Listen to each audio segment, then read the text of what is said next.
আর আমি একটু দেখতে থাকি কারা কারা জয়েন করছে আমাদের সাথে। কিম সাবা আছে আমাদের সাথে, তারপর হচ্ছে আহ আকিবুল হাসান আছে, তারপর হচ্ছে মৌমি আছে আমাদের সাথে, তারপরে অপসরা আছে আমাদের সাথে, তারপর হচ্ছে মুনতাহা আছে আমাদের সাথে। সবাই একটু ভাইয়াকে দ্রুত কমেন্ট করে জানাই দাও যে সবকিছু ক্লিয়ারলি দেখতে এবং শুনতে পাচ্ছে কিনা। আমরা কিন্তু আমাদের ওয়ান শট ক্লাসের যে সিরিজটা চলতেছে সেই সিরিজের কিন্তু আমরা পদার্থবিজ্ঞানের ক্লাস করতেছি, এবং আমরা কিন্তু পদার্থবিজ্ঞানের ওয়ান শট অলরেডি 2টা ক্লাস করে ফেলছি। আজকে কিন্তু আমাদের তৃতীয় ওয়ান শট ক্লাসটা হবে। সো এই আজকের ক্লাসে কিন্তু আমরা আমাদের আরো 3টা চ্যাপ্টার অর্থাৎ চ্যাপ্টার 8, 9, 10 আলোর প্রতিফলন, আলোর প্রতিসরণ এবং স্থির তড়িৎ, এই 3টা চ্যাপ্টারের ইম্পর্টেন্ট কিন্তু এমসিকিউ গুলি আজকের ক্লাসে আমরা ইনশাআল্লাহ প্র্যাকটিস করব। সো সবাই একটু দ্রুত ক্লাসটাতে জয়েন করো, তোমাদের বন্ধুরা থাকলে তাদেরকে একটু মেনশন করে দাও যেন দ্রুত ক্লাসটাতে চলে আসে। এবং পাশাপাশি তোমরা আমাকে একটু কমেন্ট সেকশনে জানাই দাও যে তোমরা আগের 2টা ওয়ান শট ক্লাস করছো কিনা। সো আগের 2টা ওয়ান শট ক্লাসে কিন্তু আমরা 1 থেকে 7 টোটাল 7টা চ্যাপ্টার কিন্তু অলরেডি সলভ করে ফেলছি। আজকের ক্লাসে আমরা 3টা করব এবং আমাদের লাস্ট যে ওয়ান শট ক্লাসটা হবে সেই ক্লাসে আমরা ইনশাআল্লাহ আরো 4টা হচ্ছে, অর্থাৎ আমাদের যে শেষ যেই 4টা চ্যাপ্টার আছে 11, 12, 13, 14 সেই 4টা চ্যাপ্টারের এমসিকিউ আমরা ইনশাআল্লাহ প্র্যাকটিস করব। সো ভিডিওটা শেয়ার করে দাও একটু নিজেদের টাইম লাইনে, যেন তোমার যে কোনো টাইমে যেন হচ্ছে তুমি ভিডিওটা দেখতে পারো। অর্থাৎ পুরা ক্লাসটা তো রেকর্ড থেকেই যাবে, সো সেই রেকর্ডটা থেকে তুমি যেন যে কোনো একটা জায়গায় যদি প্রবলেম থাকে সেই প্রবলেমে হচ্ছে তুমি যেন দেখে নিতে পারো। আচ্ছা, যারা জিজ্ঞেস করতেছো যে এসএসসি এসএমপি কোর্স কত টাকা, দেখো আমাদের যে একটা হেল্পলাইন নাম্বার আছে সেই হেল্পলাইন নাম্বারটা হচ্ছে 16910। এই হেল্পলাইন নাম্বারে তুমি যদি কল দাও, কল দিয়ে আমাদের এসএমপি কোর্সের ব্যাপারে যেমন বিস্তারিত জানতে পারবা, কোর্স ফি কত বা কিভাবে ভর্তি হবা, সকল প্রসেস কিন্তু তুমি এই নাম্বারে কল দিলেই কিন্তু জেনে যাবা। আর এসএসসি এসএমপি কোর্সে কিন্তু আমরা শুধু এমসিকিউ না, আমরা পুরো চ্যাপ্টারের বেসিক পাশাপাশি হচ্ছে সিকিউ নিয়েও ডিসকাস করি।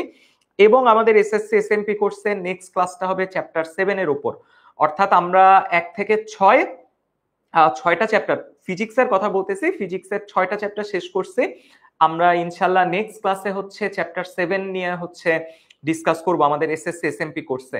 সো সেই এসএসসি এসএমপি কোর্সে তো বুঝতে পারতেছো যে আমরা খুব বেশি আগায়ও যাই নাই, আমরা মোটামুটি অর্ধেকও শেষ হয়নি, অর্ধেকের একটু কম শেষ হয়েছে। সো তোমরা যদি এখনো আমাদের এসএসসি এসএমপি কোর্সে এনরোল না করে থাকো তাহলে সেটাই কিন্তু এনরোল করতে পারো। আর আমি দেখতে পাচ্ছি যে লাস্ট কয়েকটা ক্লাসে তোমরা এসএসসি 25 মানে হচ্ছে, সরি এসএসসি 25 না, এসএসসি 25 তো তোমরাই, এসএসসি 26 ব্যাচের অনেকে জয়েন করো। সো তোমরাও চাইলে ক্লাসটা করতে পারো, কোনো সমস্যা নাই, কারণ তোমাদের সামনে এগুলি লাগবেই আলটিমেটলি। সো সবাই একটু ঝটপট জানাই দাও যে সবাই ক্লাসে জয়েন করছো কিনা, এবং ভিডিওটা শেয়ার করে ভাইয়াকে একটু কমেন্টে ডান লেখো যে হ্যাঁ ভাইয়া শেয়ার করছি, যেন তোমাদের ফ্রেন্ডরা জয়েন করতে পারে। আচ্ছা, আমি একটু দেখতে থাকি কারা কারা জয়েন করছো।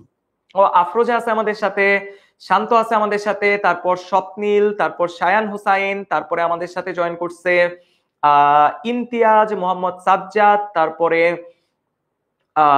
নুসরাত জয়েন করছে আমাদের সাথে, দিহান চৌধুরী, আরিয়ান হৃদয়, তারপরে রুহি আছে আমাদের সাথে, সৌরভ হাসান আছে আমাদের সাথে, তারপরে আহসান কবির আছে আমাদের সাথে, তারপরে জেসমিন খানম, তারপর অর্ণব সরকার, তারপরে সাবা আছে আমাদের সাথে, তারপরে হচ্ছে মৃদুল বড়ুয়া, তারপরে হচ্ছে মুনতাকিম জয়েন করছে আমাদের সাথে, তৃপ্তি আছে আমাদের সাথে, সামি আফরা আছে আমাদের সাথে। আচ্ছা, আমরা ফেসবুকে যারা জয়েন করছি ফেসবুক থেকে ভিডিওটা ইজিলি শেয়ার করে দিতে পারবো, পাশাপাশি তোমরা তোমাদের ফ্রেন্ডদেরকে একটু মেনশন করে দাও যেন একসাথে আমরা সবাই ক্লাসটা করতে পারি।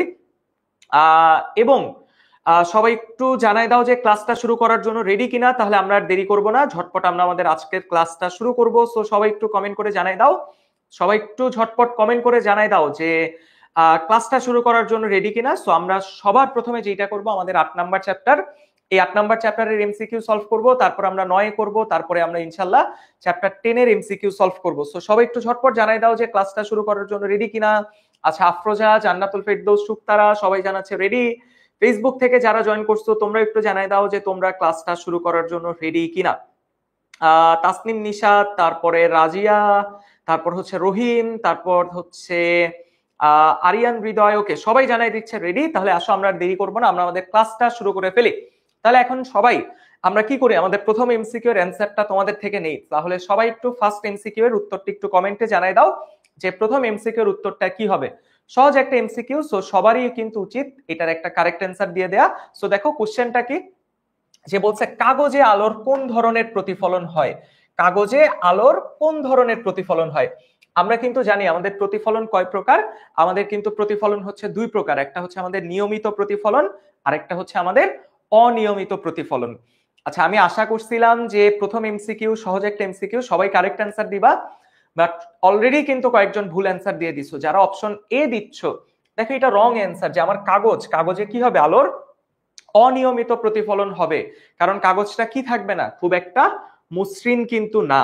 সো আমার নিয়মিত প্রতিফলন হওয়ার শর্ত কি, যে একদম মসৃণ হইতে হবে। আর আমার যদি হচ্ছে মসৃণ না হয়, তাহলে সেখানে কিন্তু আমার কি ধরনের প্রতিফলন ঘটে, সেখানে কিন্তু আমার অনিয়মিত প্রতিফলন ঘটে।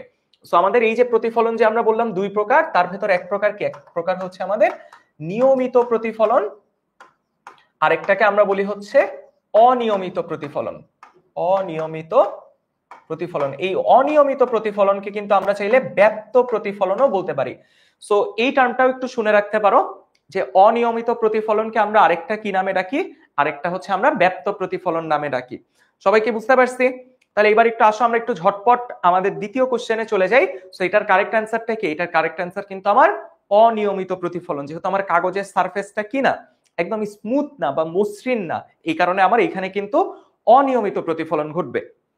পরেরটাতে চলে যাই, এটা আরেকটা সহজ কোশ্চেন। সো প্রথমটা যারা কারেক্ট অ্যান্সার দিতে পারি নাই, আমাদের দ্বিতীয় কোশ্চেনটা সবাই একটু ঝটপট ভাইয়াকে কারেক্ট অ্যান্সার দিয়ে জানাই দেই যে আমার এইটার কারেক্ট অ্যান্সারটা কি হবে। একদম সহজ একটা কোশ্চেন, যে আমার আপাতন কোণের মান, অর্থাৎ আপাতন কোণের মান যদি হয় 30 ডিগ্রি, তাহলে আমার প্রতিফলন কোণের মানটা কত হবে। সবাই একটু ঝটপট জানাই দাও যে আমার প্রতিফলন কোণের মানটা কত হবে। সো আমরা কিন্তু আমাদের প্রতিফলনের প্রথম সূত্র থেকেই কি জানি, আমরা আমাদের প্রতিফলনের প্রথম সূত্র থেকে জানি, প্রতিফলনের প্রথম না, প্রতিফলনের দ্বিতীয় সূত্র থেকে আমরা জানি যে আপাতন কোণ আর প্রতিফলন কি হয়, কোণ হয় সমান। সো আমাদের আপাতন কোণ যেহেতু 30 ডিগ্রি, তাহলে প্রতিফলন কোণ অবশ্যই কি হবে, অবশ্যই হবে আমার 30 ডিগ্রি। তাহলে এবার আসো ঝটপট পরেরটাই চলে যাই। বলো, সাদা তলে, অর্থাৎ কোন একটা সারফেস যদি হয়, তল মানে কি একটা সারফেস, সেই সারফেসটা যদি হয় সাদা, সেই সারফেসটা কি করবে, আমরা জানি সাদা মানে আসলে কি, সকল রং যদি একসাথে থাকে তাহলে সেইটাকে দেখি, সেটাকে কিন্তু আমরা সাদা হিসাবে দেখি। সো সাদা তল মানে কি, সাদা তল মানে কোনো আলোকেই হচ্ছে তোমার অ্যাবজর্ব বা শোষণ করে নাই, সকল আলোকে কি করছে, প্রতিফলন করে দিচ্ছে। এই কারণে আমরা সেই সারফেসটাকে আমরা কি দেখি, সাদা দেখি। অর্থাৎ যদি এমন হয় কোন একটা সারফেস, ধরো কোন একটা সারফেস হচ্ছে কালো, কোন একটা সারফেস কালো, এইটার মানে হচ্ছে ধরো যেই আলোটাই আসুক না কেন, ধরো আমরা এইভাবেই দিই, সাদা তো দেখা যাবে না, ধরো এরকম সাদা আলো আসছে, তো সাদা আলো আসা মানে কি, যে কালো সারফেস দেখা মানে সব আলো শোষিত হয়ে যাবে। সব আলো কি হচ্ছে, সব আলো শোষিত হয়ে যাচ্ছে, অ্যাবজর্ব হয়ে যাচ্ছে। এই কারণে এই সারফেস থেকে কোনো আলো যেহেতু প্রতিফলিত হয় নাই, সো আমার চোখে কিন্তু সারফেসটা থেকে কোনো আলো আসে নাই, এই কারণে এই সারফেসটাকে আমরা কি দেখবো, কালো কালারের দেখবো। ঠিক একইভাবে কোন একটা সারফেসকে সাদা দেখা মানে ওই সারফেসটা আসলে সকল আলোকে প্রতিফলিত করছে।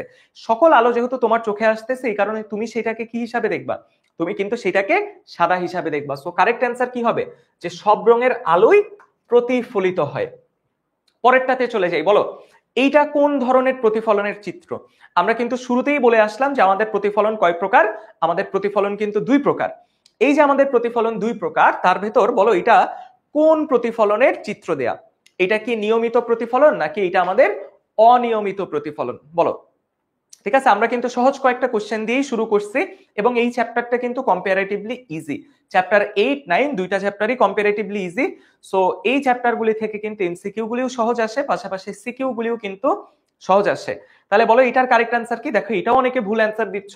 এটার কারেক্ট অ্যান্সার কি, এটার কারেক্ট অ্যান্সার হচ্ছে আমার নিয়মিত প্রতিফলন। কেন নিয়মিত প্রতিফলন, কারণ দেখো একগুচ্ছ সমান্তরাল আলো আপতিত হইছে, প্রতিফলনের পরও কি আছে, এরা সমান্তরাল আছে। সো এটাকে আমরা বলবো নিয়মিত প্রতিফলন। আর অনিয়মিত প্রতিফলন কি, অনিয়মিত প্রতিফলন মানে যে আমি যদি দেখাই এইরকম একটা সারফেস আছে, মসৃণ না, তাহলে দেখো আলোগুলি আপাতিত হইছে কিভাবে, আলোগুলি আপাতিত হয়েছে সমান্তরাল ভাবে, কিন্তু এরা প্রতিফলনের পর কি হবে, ধরো একটা আলো চলে গেছে এই দিকে, আরেকটা আলো চলে গেছে এই দিকে, আরেকটা আবার গেছে ধরো এই দিকে। সো দেখো প্রতিফলনের পর যদি আলোগুলি সমান্তরাল না থাকে তাহলে এদেরকে আমরা বলি অনিয়মিত বা ব্যক্ত প্রতিফলন। আর এটা কিসের চিত্র, এটা কিন্তু একটা নিয়মিত প্রতিফলনের চিত্র। তাহলে পরেরটাতে চলে যাই। দেখো আমাকে কি বলছে, সাধারণ আয়না। সাধারণ আয়না বলতে বুঝবো আমরা সমতল দর্পণ। সমতল দর্পণ, কারণ আমার বাসা বাড়ি বলো বা যে কোনো জায়গায় বলো, ইউজুয়ালি আমাদের কোন দর্পণটা বা কোন আয়নাটা থাকে, সমতল দর্পণ বা সমতল হচ্ছে আয়নাটা থাকে। তাহলে বলো এই সাধারণ আয়নায় গঠিত, মানে সাধারণ আয়নাতে যে প্রতিবিম্বটা গঠিত হয় সেই প্রতিবিম্বটা কেমন হয়, বলো সেই প্রতিবিম্বটা কেমন হয়। সবাই একটু ঝটপট জানাই দাও তো যে আমাদের সাধারণ আয়নাতে যেই প্রতিবিম্বটা গঠন হয় সেই প্রতিবিম্বটা কেমন। দেখো আমরা কিন্তু জানি আমাদের সাধারণ আয়নাতে যেই প্রতিবিম্বটা গঠিত হয় সেটা কিন্তু ধরো এই জায়গায় আমি দাঁড়ায় আছি, এইখানে যে আমার প্রতিবিম্বটা দেখতে পাচ্ছি, এক নাম্বার কথা আমার প্রতিবিম্বটা কিন্তু হয় অবাস্তব, রাইট? আমার প্রতিবিম্বটা কিন্তু হয় অবাস্তব, এবং খেয়াল করে দেখো আমার প্রতিবিম্বটা কিন্তু হয় কি, আমার প্রতিবিম্বটা হয় হচ্ছে সোজা, এবং আমার প্রতিবিম্বটা হয় বস্তুর দৈর্ঘ্যের সমান। তাহলে আমি তিনটা বৈশিষ্ট্য বললাম, এই প্রতিবিম্বটা হয় অবাস্তব, সোজা, বস্তুর দৈর্ঘ্যের সমান, বস্তুর দৈর্ঘ্যের সমান। সো এইটা হচ্ছে আমার সমতল দর্পণের প্রতিবিম্বের, মানে প্রতিবিম্বের হচ্ছে তোমার কি বলবো ক্যারেক্টারিস্টিক্স গুলো, অর্থাৎ প্রতিবিম্ব যেটা গঠিত হয় সেই প্রতিবিম্বর এই তিনটা বৈশিষ্ট্য থাকে। তাহলে দেখো আমাকে বলছে কি, ভালো করে কোশ্চেনটা দেখো, আমাকে বলছে কোনটা সঠিক নয়, কোনটা সঠিক না। অবাস্তব সঠিক, উল্টা না। আসলে কি ধরনের হয়, সোজা। সো আলটিমেটলি এটার কারেক্ট অ্যান্সারটা কি, কারেক্ট অ্যান্সার কিন্তু অপশন বি। আমাকে বলছে কি, আমাকে বলছে কোনটা সঠিক নয়। তাহলে দেখো প্রথমটাও সঠিক, 3 নাম্বারটাও সঠিক, যে সমান দৈর্ঘ্যের হয়, বস্তুর দৈর্ঘ্য আর প্রতিবিম্বের দৈর্ঘ্য কি হয়, সমান হয়, এবং এটা হয় সোজা সোজা, বাট আমাকে বলে দিছে উল্টা। তাহলে উল্টাটা কি, সঠিক নয়। অনেককে দেখতে পাচ্ছে, অনেকে কিন্তু অ্যান্সার দিছো 5 এর এ 5 এর সি, এবং দেখে একজন হাই তুলতে তুলতে অ্যান্সার দিছো যে 5 এর সি, মানে আর এইটা তো খুব সহজ জিনিস যে সমান দৈর্ঘ্যের হবে, একদম কনফিডেন্স নিয়ে হাই তুলতে তুলতে অ্যান্সার দিছে 5 এর সি, বাট কারেক্ট অ্যান্সার কি, কারেক্ট অ্যান্সার কিন্তু 5 এর বি, অর্থাৎ সেকেন্ডটা উল্টা, এটা কিন্তু আমার কারেক্ট অ্যান্সার। পরেরটাতে চলে যাই। দেখো বলছে কি, সমতল দর্পণের কোথায় বিম্ব গঠিত হয়, খুব কমন জিনিস, সমতল দর্পণের বিম্বটা কোথায় গঠিত হয়, দর্পণের, দেখো ছবিটা যে আঁকছি দর্পণের পেছনে তৈরি হয়, রাইট, দর্পণের পেছনে। সো কারেক্ট অ্যান্সারটা কি, দর্পণের পেছনে তৈরি হবে। পরেরটাতে চলে যাই। দেখো কি বলছে, উত্তল দর্পণ। উত্তল দর্পণে যদি লক্ষ্যবস্তুকে প্রতিবিম্বের কাছে আনা হয়, দেখো আচ্ছা এখন অনেকে বলতেছো যে 9টা দেখো নাই, এইটাই কিন্তু ইম্পর্টেন্ট। এক্সাক্ট পরীক্ষাতে ধরো এই কোশ্চেন আসছে, তাহলে তোমাকে কিন্তু আগে পুরা কোশ্চেনটা পড়তে হবে। আমি বুঝতে পারছি যে অনেকেই কি করো নাই, এই যে 9 কথাটা যে বলা আছে এইটা কিন্তু খেয়াল করো নাই। এখন যেমন খেয়াল করো নাই, এমন কিন্তু হইতে পারে যে তুমি পরীক্ষার হলে বসেও খেয়াল করো নাই। সো তোমাকে কিন্তু একটু সাবধানে কোশ্চেনগুলি পড়ে দেখতে হবে। বুঝতে পারছি সবাই? তাহলে এবার একটু আসো পরেরটাতে চলে যাই, যেটাতে ছিলাম। দেখো উত্তল দর্পণের ক্ষেত্রে আমরা কিন্তু জানি, দেখো উত্তল দর্পণের যে প্রতিবিম্ব তৈরি হয় সেই প্রতিবিম্বেরও কিন্তু কয়েকটা বৈশিষ্ট্য আছে। উত্তল দর্পণের ক্ষেত্রে যে প্রতিবিম্ব, সেই প্রতিবিম্বটা সর্বদা বাস্তব, সর্বদা অবাস্তব, অবাস্তব, খর্বিত এবং দর্পণের পেছনে, বা আমরা এটাকে এইভাবে বলতে পারি, দর্পণের পেছনে যেমন থাকে পাশাপাশি দর্পণের পেছনে যদি আমরা একটা ফোকাস চিন্তা করি সেই ফোকাসের মধ্যে কিন্তু থাকে। তাহলে দেখো উত্তল দর্পণের ক্ষেত্রে প্রতিবিম্বের বৈশিষ্ট্য তিনটা, সর্বদা অবাস্তব হবে, সর্বদা খর্বিত হবে, অবাস্তব, এবং সর্বদা কি হবে, সোজা হবে। সর্বদা মানে কি, সব সময়, মানে এই লক্ষ্য বস্তুটাকে তুমি সামনে আনো অথবা পেছে নাও, ডাজেন্ট ম্যাটার, এই প্রতিবিম্বটা সর্বদা অবাস্তব থাকবে, সোজা থাকবে, খর্বিত থাকবে, এবং এটা সর্বদা দর্পণের পেছনে থাকবে, এবং সেই দর্পণের পেছনে যদি আমরা একটা ফোকাস চিন্তা করি সেই ফোকাসের ভেতরে থাকবে, অর্থাৎ এই যে মেরু, সেই মেরু আর প্রধান ফোকাসের ভেতরে থাকবে। তাহলে দেখো আমি যদি এখন এই লক্ষ্য বস্তুটাকে ভালো করে একটু বোঝো, আমি যদি এখন এই লক্ষ্যবস্তুটাকে দর্পণের কাছেও নিয়ে আসি, স্টিল এটা ছোটই থাকবে। বুঝতে পারছি? স্টিল এটা কি থাকবে? লক্ষ্যবস্তুর চাইতে ছোট থাকবে। অর্থাৎ আমি যদি এইখানে নিয়ে আসি, ভালো করে একটু বোঝো। আচ্ছা, এটা আরেকটা কালার দিয়ে আঁকি। ধরো আমি এবার কি করছি, লক্ষ্যবস্তুটাকে কাছে নিয়ে আসছি, দর্পণের কাছে নিয়ে আসছি। ভালো করে ছবিটা একটু বোঝো। দেখো, আমার যখন এইখানে লক্ষ্যবস্তু ছিল, প্রতিবিম্ব ছিল এইটা ছোট। আমি যখন লক্ষ্যবস্তুকে দর্পণের কাছে নিয়ে আসছি, প্রতিবিম্ব আগেরটার চাইতে বড় হইছে, কিন্তু স্টিল লক্ষ্যবস্তুর চাইতে কিন্তু কি আছে? ছোটই আছে। কথাটা কি বুঝতে পারছো? আমি লক্ষ্যবস্তুকে দর্পণের কাছে নিয়ে আসলে প্রতিবিম্ব বড় হবে, কিন্তু বড় হয়ে লক্ষ্যবস্তুর চাইতে বড় হয়ে যাবে না, লক্ষ্যবস্তুর চাইতে অলওয়েজ ছোটই থাকবে। বুঝতে পারছি? তাহলে দেখি এটাকে কি বলছে, নিকট আনা হলে বস্তুর আকারের চেয়ে ছোট হয়। বুঝতে পারছি? আমি যতই কাছে নিয়ে আসি না কেন, এটা বস্তুর আকারের চেয়ে ছোট হবে। এবং আমি যদি একদম মেরুতে নিয়ে আসি, তখন প্রতিবিম্বটা হয় লক্ষ্যবস্তুর সমান। আমি যদি একদম মেরুতে নিয়ে আসি, তখন প্রতিবিম্বটা হয় লক্ষ্যবস্তুর সমান, কিন্তু তাও কিন্তু কি হবে না, লক্ষ্যবস্তুর চাইতে প্রতিবিম্বটা বড় হবে না। সো এই পয়েন্টগুলি কিন্তু মাথায় রাখতে হবে। সো এটার কারেক্ট অ্যান্সার কি? Option B. পরেরটাতে চলে যাই। অবতল দর্পণের ক্ষেত্রে দেখো, তোমাদের অবতল দর্পণের ক্ষেত্রে একটা জিনিস শিখাই দেই, যেটাকে আমরা বলি হচ্ছে রুল অফ 6। রুল অফ 6 অনেকে হয়তো বা জানো, যারা জানো না তাদেরকে আমি একটু বলে দেই যে অবতল দর্পণে কিন্তু আমরা দেখছি, অবতল দর্পণে কিন্তু আমার এক এক জায়গায় লক্ষ্যবস্তুকে রাখলে এক এক রকমের প্রতিবিম্ব তৈরি হয়। সো এক এক ধরনের প্রতিবিম্বের বৈশিষ্ট্য আবার এক এক রকম। সো সবগুলি মনে রাখা কিন্তু কঠিন। উত্তল দর্পণের ক্ষেত্রে যেমন সুবিধা ছিল, উত্তল দর্পণের ক্ষেত্রে কিন্তু সর্বদা একই বৈশিষ্ট্য থাকে প্রতিবিম্বের, কিন্তু অবতল দর্পণের ক্ষেত্রে কিন্তু প্রতিবিম্বের বৈশিষ্ট্যগুলি চেঞ্জ হয়। এই কারণে আমরা যেটা মনে রাখতে পারি সেটা হচ্ছে রুল অফ 6। সাপোজ এটা হচ্ছে আমার একটা অবতল দর্পণ, এটা হচ্ছে মেরু, এটা হচ্ছে প্রধান ফোকাস, আর এটা হচ্ছে আমার বক্রতার কেন্দ্র। আমি দেখো লক্ষ্যবস্তুকে কোথায় কোথায় রাখতে পারি। আমি লক্ষ্যবস্তুকে রাখতে পারি একদম এইখানে। এইটাকে আমরা বলতেছি হচ্ছে, এই অবস্থানটাকে আমরা বলি হচ্ছে অসীম। এই অবস্থানটাকে আমরা বলি বক্রতার কেন্দ্রের বাইরে, এটা বক্রতার কেন্দ্রে, এটা হচ্ছে প্রধান ফোকাস এবং বক্রতার কেন্দ্রের মাঝে, এটা হচ্ছে প্রধান ফোকাসে, আর এটা হচ্ছে মেরু এবং প্রধান ফোকাসের মাঝে। তাহলে এইবার আমরা পজিশনের নাম দেই। এটা আমার 1 নাম্বার পজিশন, 2 নাম্বার, 3, 4, 5, আর এটা হচ্ছে আমার 6। রুল অফ 6 বলে বস্তুর অবস্থান, বস্তুর অবস্থান যদি যা হবে, বস্তুর অবস্থান আর তুমি যদি প্রতিবিম্বের অবস্থান যোগ দাও, বা উল্টা ভাবে বলি,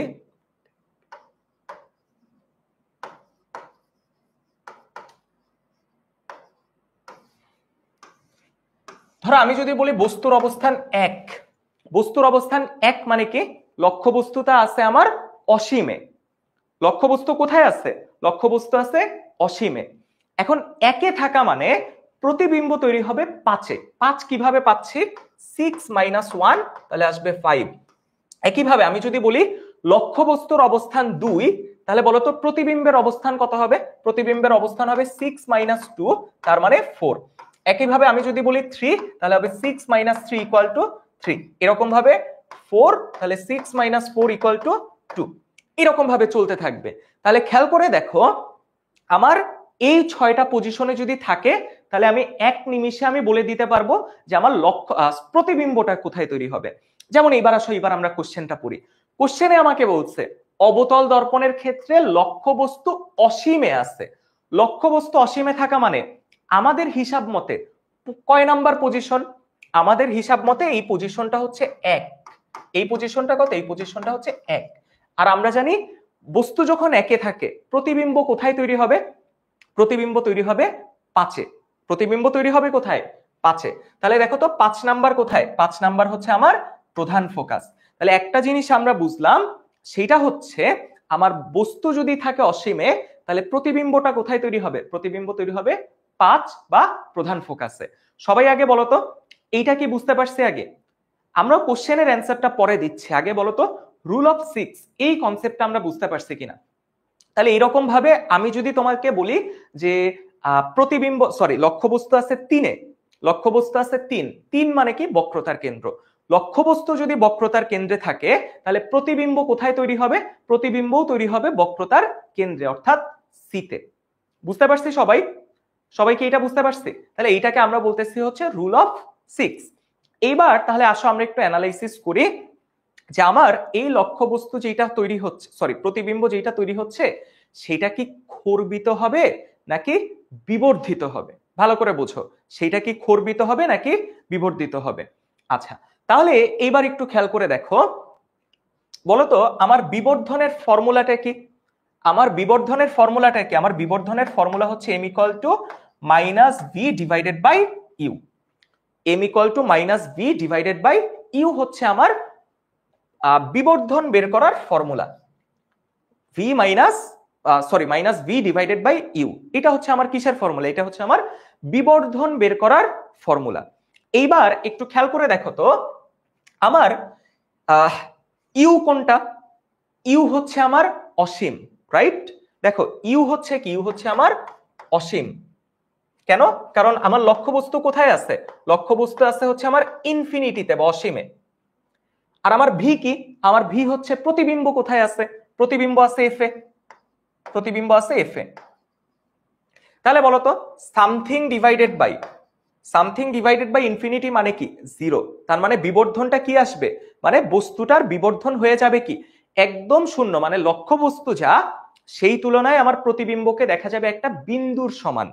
প্রতিবিম্বকে কেমন দেখা যাবে? একটা বিন্দুর সমান। অর্থাৎ প্রতিবিম্বটা কেমন দেখা যাচ্ছে? প্রতিবিম্বটা দেখা যাচ্ছে একদম ক্ষুদ্র।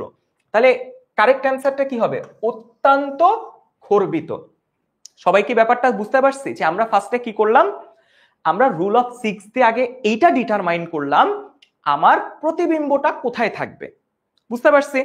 আমরা প্রথমে রুল অফ 6 থেকে আগে এইটা আইডেন্টিফাই করলাম আমার প্রতিবিম্ব কোথায় হবে। বুঝতে পারছি? সেই প্রতিবিম্বের অবস্থানটা জানার পর আমরা এই ফর্মুলাটার সাহায্যে কি বের করে ফেললাম? এই ফর্মুলাটার সাহায্যে বের করে ফেললাম যে আমার বিবর্ধনটা কেমন। এবং দেখো আমরা দেখলাম বিবর্ধনটা কি হবে? বিবর্ধনটা হবে অত্যন্ত কম বা অলমোস্ট 0। এই যে দেখো সামথিং ডিভাইডেড বাই ইনফিনিটি মানে কি? 0। সো আলটিমেটলি এটা কি হয়ে যাচ্ছে? অত্যন্ত খর্বিত, যেহেতু বিবর্ধনের মানটা 0। বুঝতে পারছি সবাই? তাহলে কারেক্ট অ্যান্সার হবে কি? কারেক্ট অ্যান্সার হবে অত্যন্ত খর্বিত। এবং তুমি যদি রুল অফ 6 এর এই কনসেপ্টটা মাথায় রাখো, অবতল দর্পণে সবগুলি কোশ্চেনের অ্যান্সার দিতে পারবা। বুঝতে পারছি? ফর্মুলা বোঝো নাই? এই ফর্মুলা তো আমাদের সরাসরি মুখস্থ formula, m equal to minus v divided by u. তুমি যদি এখনো বিবর্ধনের ফর্মুলাটা না পড়ো তাহলে তো মুশকিল। এটা তো আমাদের সরাসরি বিবর্ধনের ফর্মুলা। বিবর্ধনের আমার আরো একটা ফর্মুলা আছে, সেটা হচ্ছে আমার modulus of m equal to L prime divided by L. এটা হচ্ছে আমার বিবর্ধনের আরেকটা ফর্মুলা। এটা একটা ফর্মুলা, এটা হচ্ছে আমার আরেকটা ফর্মুলা। বুঝতে পারছি?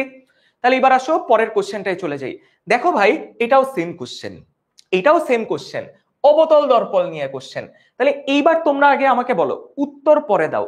তোমরা আগে আমাকে বলো যে এই ক্ষেত্রে আমার লক্ষ্যবস্তুটা কয় নাম্বার পজিশনে রাখা আছে? সবাই আগে বলো লক্ষ্যবস্তুটা কয় নাম্বার পজিশনে রাখা আছে। দেখো কি বলছে, প্রধান অক্ষের ওপর বক্রতার কেন্দ্র ও প্রধান ফোকাসের মাঝে, বক্রতার কেন্দ্র ও প্রধান ফোকাসের মাঝে কাকে রাখা আছে? লক্ষ্যবস্তুকে রাখা আছে। তাহলে এটা কয় নাম্বার পজিশন বলতো? বক্রতার কেন্দ্র ও প্রধান ফোকাসের মাঝে। তাহলে দেখে আসি আমরা, বক্রতার কেন্দ্র এবং প্রধান ফোকাসের মাঝে আমার লক্ষ্যবস্তুকে রাখা। তাহলে আমার পজিশন কত? পজিশন হচ্ছে আমার 4। লক্ষ্যবস্তুর পজিশন 4, তাহলে প্রতিবিম্বের পজিশন হবে কত? প্রতিবিম্বের পজিশন হবে 2। তাহলে আমি প্রতিবিম্ব পাবো কোথায়? প্রতিবিম্ব পাবো আমি 2 তে। সবাইকে আমি বুঝতে পারছি? প্রতিবিম্ব কোথায় পাবো? প্রতিবিম্ব পাবো 2 তে, যেহেতু আমার লক্ষ্যবস্তু কোথায় রাখা? লক্ষ্যবস্তু রাখা হচ্ছে আমার 4 এ। ক্লিয়ার? তাহলে আমি এই দুইটা জিনিস আগে আইডেন্টিফাই করে ফেললাম। এটা হচ্ছে আমার 4, আর আমি প্রতিবিম্ব পাচ্ছি কোথায়? আমি বিম্ব পাচ্ছি হচ্ছে আমার 2 তে। এইবার আমাকে বলছে বৈশিষ্ট্য কোনটা হবে, বৈশিষ্ট্য কোনটা হবে। তাহলে সবাই আগে একটু খেয়াল করে দেখো। এইবার তাহলে আসো আমরা একটু বুঝি, দেখো এইটা হচ্ছে আমার এবার ইউ, এইটা হচ্ছে আমার ইউ। আর এই যে দেখো ভাই, এটা হচ্ছে আমার এবার ভি, এটা হচ্ছে আমার ভি। ঠিক আছে, আমি এই একটা ছবিতেই আঁকলাম। এই যে দেখো, এইটা হচ্ছে এবার আমার ইউ আর এটা হচ্ছে আমার ভি। তাহলে ফর্মুলাতে বলো তো কার মানটা বেশি? ভি এর মানটা বেশি, ভি এর মানটা বেশি আর ইউ এর মানটা কি কম। এটা কি বুঝলাম সবাই? দেখো ভি এর মানটা বেশি এইবার, তাই না? কারণ 2, এটা হচ্ছে ভি আর এটা হচ্ছে ইউ। তাহলে ইউ এর মানটা কম, ভি এর মানটা বেশি। তাহলে বলো তো একটা বেশিকে কম দিয়ে ভাগ দিলে আমরা কি পাই? একটা বড় সংখ্যা পাবো। মানে সাপোজ এইরকম একটা ব্যাপার হয়েছে 4/2। সাপোজ 4/2 মানে কত? 4/2 মানে হচ্ছে 2। তাহলে দেখো বিবর্ধনের মান কত? বিবর্ধনের মান আসছে 1-এর বেশি। 1-এর বেশি মানে কি? বিবর্ধিত। 1-এর বেশি মানে কি? 1-এর বেশি মানে বিবর্ধিত। বুঝতে পারছি? 1-এর বেশি মানে কি? 1-এর বেশি মানে বিবর্ধিত। তাহলে দেখো, তাহলে আমার দেখো এইটা আর এইটা তো হবেই না, কারণ এইখানে আমাকে বলছে খর্বিত, বাট আমরা দেখলাম কি কি হইতে হবে? বিবর্ধিত। তাহলে এইবার আসো, এ হবে নাকি সি হবে? বুঝতে পারছি সবাই? আগে আমরা কিভাবে বললাম বিবর্ধিত? কারণ দেখো আমরা দেখলাম ভি এর মানটা বেশি, ইউ এর মানটা কম, সো এম এর মানটা আসবে 1-এর চেয়ে বেশি, সো আমার বিবর্ধিত হবে। 1 নাম্বার কথা। 2 নাম্বার, এবার আমাকে বুঝতে হবে বিবর্ধিত তো বুঝলাম, এটা কি সৎ হবে নাকি অসৎ হবে? সৎ মানে বাস্তব, অসৎ মানে অবাস্তব। ক্লিয়ার? সৎ হবে নাকি অসৎ হবে, এবার আমাকে এটা বুঝতে হবে। এবার তাইলে একটু খেয়াল করে দেখো, আমার এম এর ফর্মুলাটা কি? Minus v divided by u. এবার দেখো তো ভাই, বাম পাশে দেখো তো ইউ যেই দিকে, ভি একই দিকে না? বুঝো তো, দেখো তো ইউ যেই দিকে, ভি তো একই দিকে। তাহলে ইউ যদি ধনাত্মক হয়, ভিও কি হবে? ভিও হবে ধনাত্মক। তাহলে আমরা এটা বলি, আমার ভি যদি মানে ইউ যদি ধনাত্মক হয়, এটা তো ফর্মুলার মাইনাস, ভিও কি হবে? ভিও হবে ধনাত্মক। তাহলে আলটিমেটলি এই এম এর মানটা কি আসবে? এম এর মানটা আসবে হচ্ছে ঋণাত্মক। সবাইকে এই কথাটা বুঝলাম? দেখো একবার যদি পেরে যাও নিজে, তাহলে এই জিনিসটা এত বুঝাই তো আমি মনে হচ্ছে যে অনেক বড় অনেক কঠিন, বাট তুমি যদি একবার এই কনসেপ্টটা বুঝে ফেলো, তাহলে তুমি আচ্ছা কিভাবে হইছে বিম্ব যে 2-এ অবস্থিত, এটা কিভাবে হইছে? এই যে রুল অফ 6 থেকে, আমার যদি বস্তুর অবস্থান হয় 4-এ, বিম্বের অবস্থান হবে 2-এ। এটা তো আমরা এখান থেকে তো শুরুতেই বলে আসলাম, বিম্ব যদি লক্ষ্যবস্তু যদি 4-এ থাকে, বিম্ব হবে 2-এ।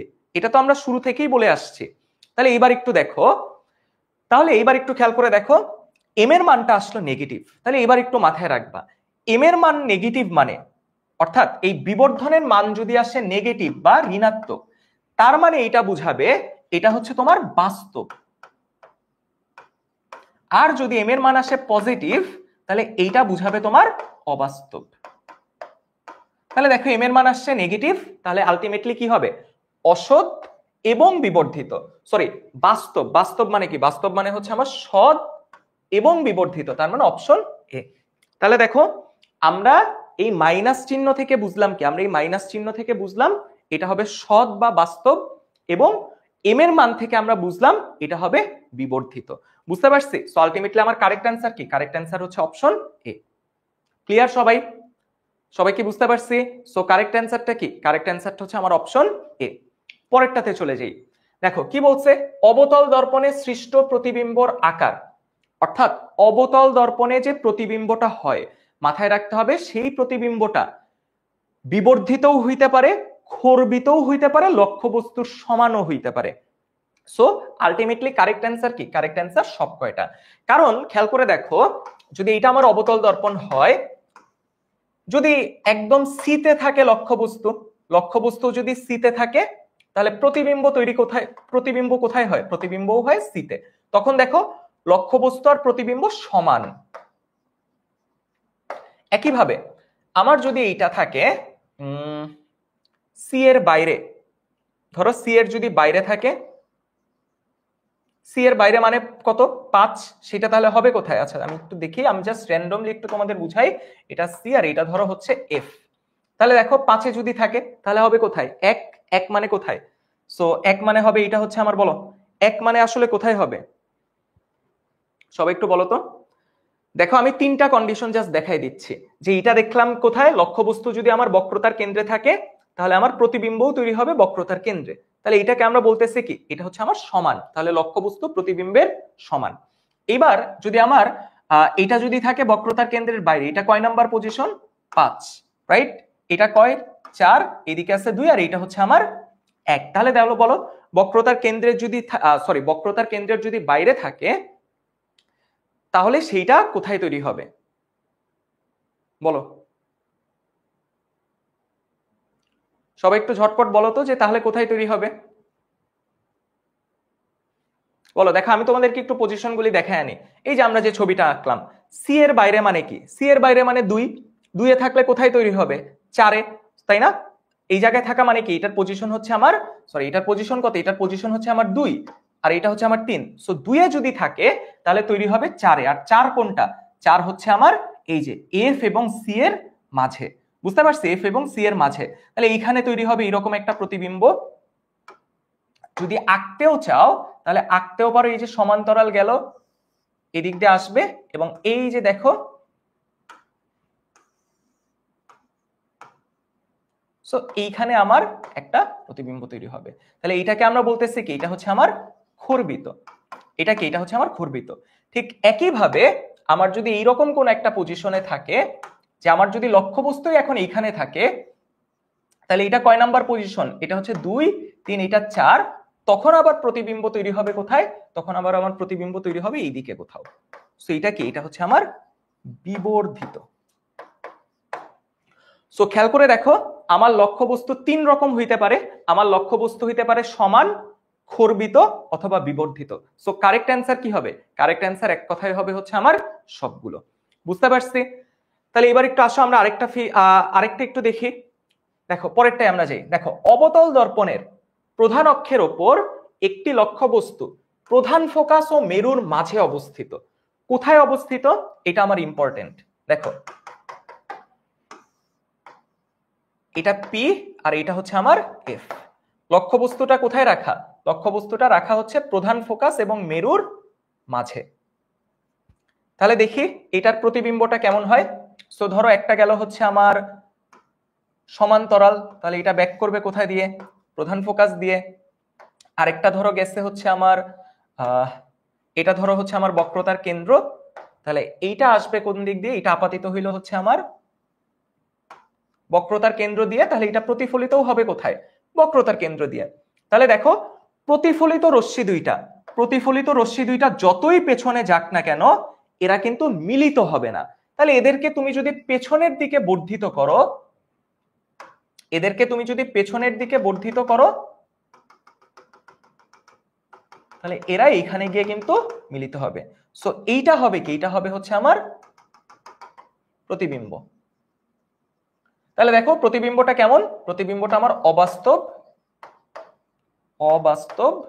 ও সোজা।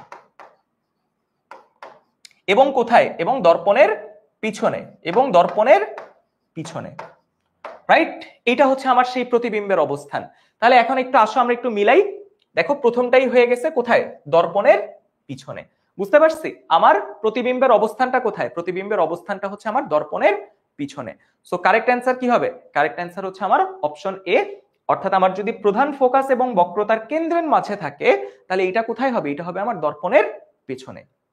ক্লিয়ার সবাই? এটা সো এটা আমার একটা স্পেশাল কেস। সো তুমি এইভাবে মাথায় রাখতে পারো, এটা হচ্ছে আমার 6 নাম্বার পজিশন। সো 6 থেকে 6 বাদ দিলে কি হয়? 0।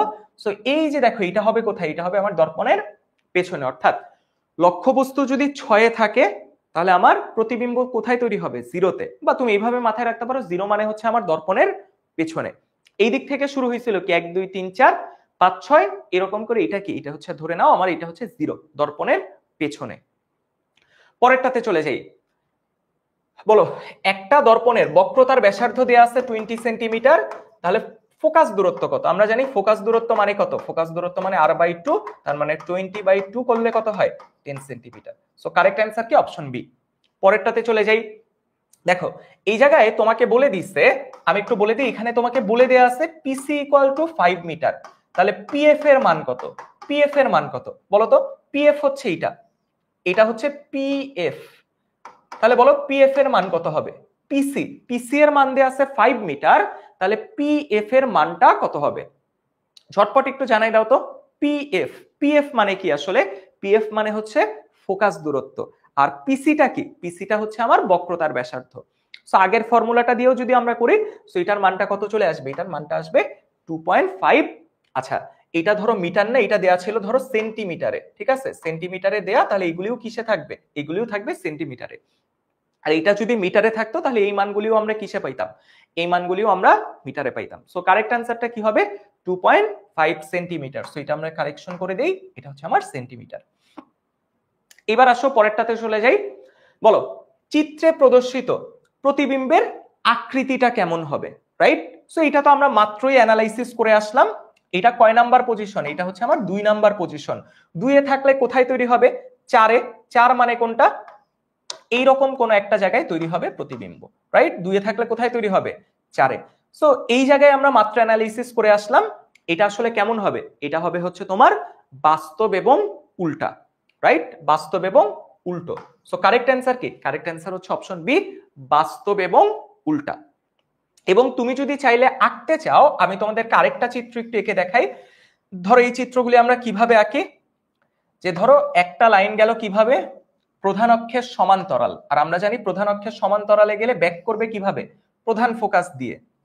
এবং আমার যদি বক্রতার কেন্দ্র দিয়ে যায়, আমার যদি বক্রতার কেন্দ্র দিয়ে যায়, ঠিক আছে, এটা তো দর্পণ পর্যন্তই মিট করলো না, ধরো দর্পণে এটা বক্রতার কেন্দ্র দিয়ে গেলে ব্যাকও করবে কোন দিক দিয়ে, বক্রতার কেন্দ্র দিয়ে। তাহলে এই মিলিত স্থানে তৈরি হবে কি, মিলিত স্থানে তৈরি হবে হচ্ছে আমার প্রতিবিম্ব। বুঝতে পারছি, এই যে এই জায়গায় আমি কি পাবো, এই জায়গায় আমি প্রতিবিম্বটা পাবো। ক্লিয়ার সবাই? সো এটা হচ্ছে আমার ফিগারটা, বা যেটাকে আমরা বলি কি, এটাকে আমরা বলি হচ্ছে রশ্মি চিত্র, রে ডায়াগ্রাম, রশ্মি চিত্র। সো কারেক্ট অ্যান্সার কি, কারেক্ট অ্যান্সার কিন্তু অপশন বি হবে, অপশন এ না, অপশন বি। পরেরটাতে চলে যাই। বলো অবতল দর্পণের প্রধান অক্ষের উপর মেরু ও প্রধান ফোকাস। সো এটা কিন্তু আমরা মাত্র অ্যানালাইসিস করে আসলাম। কোথায় রাখা আছে, এই যে মেরু এবং প্রধান ফোকাসে থাকলে আমার প্রতিবিম্ব তৈরি হয় কোথায়, দর্পণের পেছনে।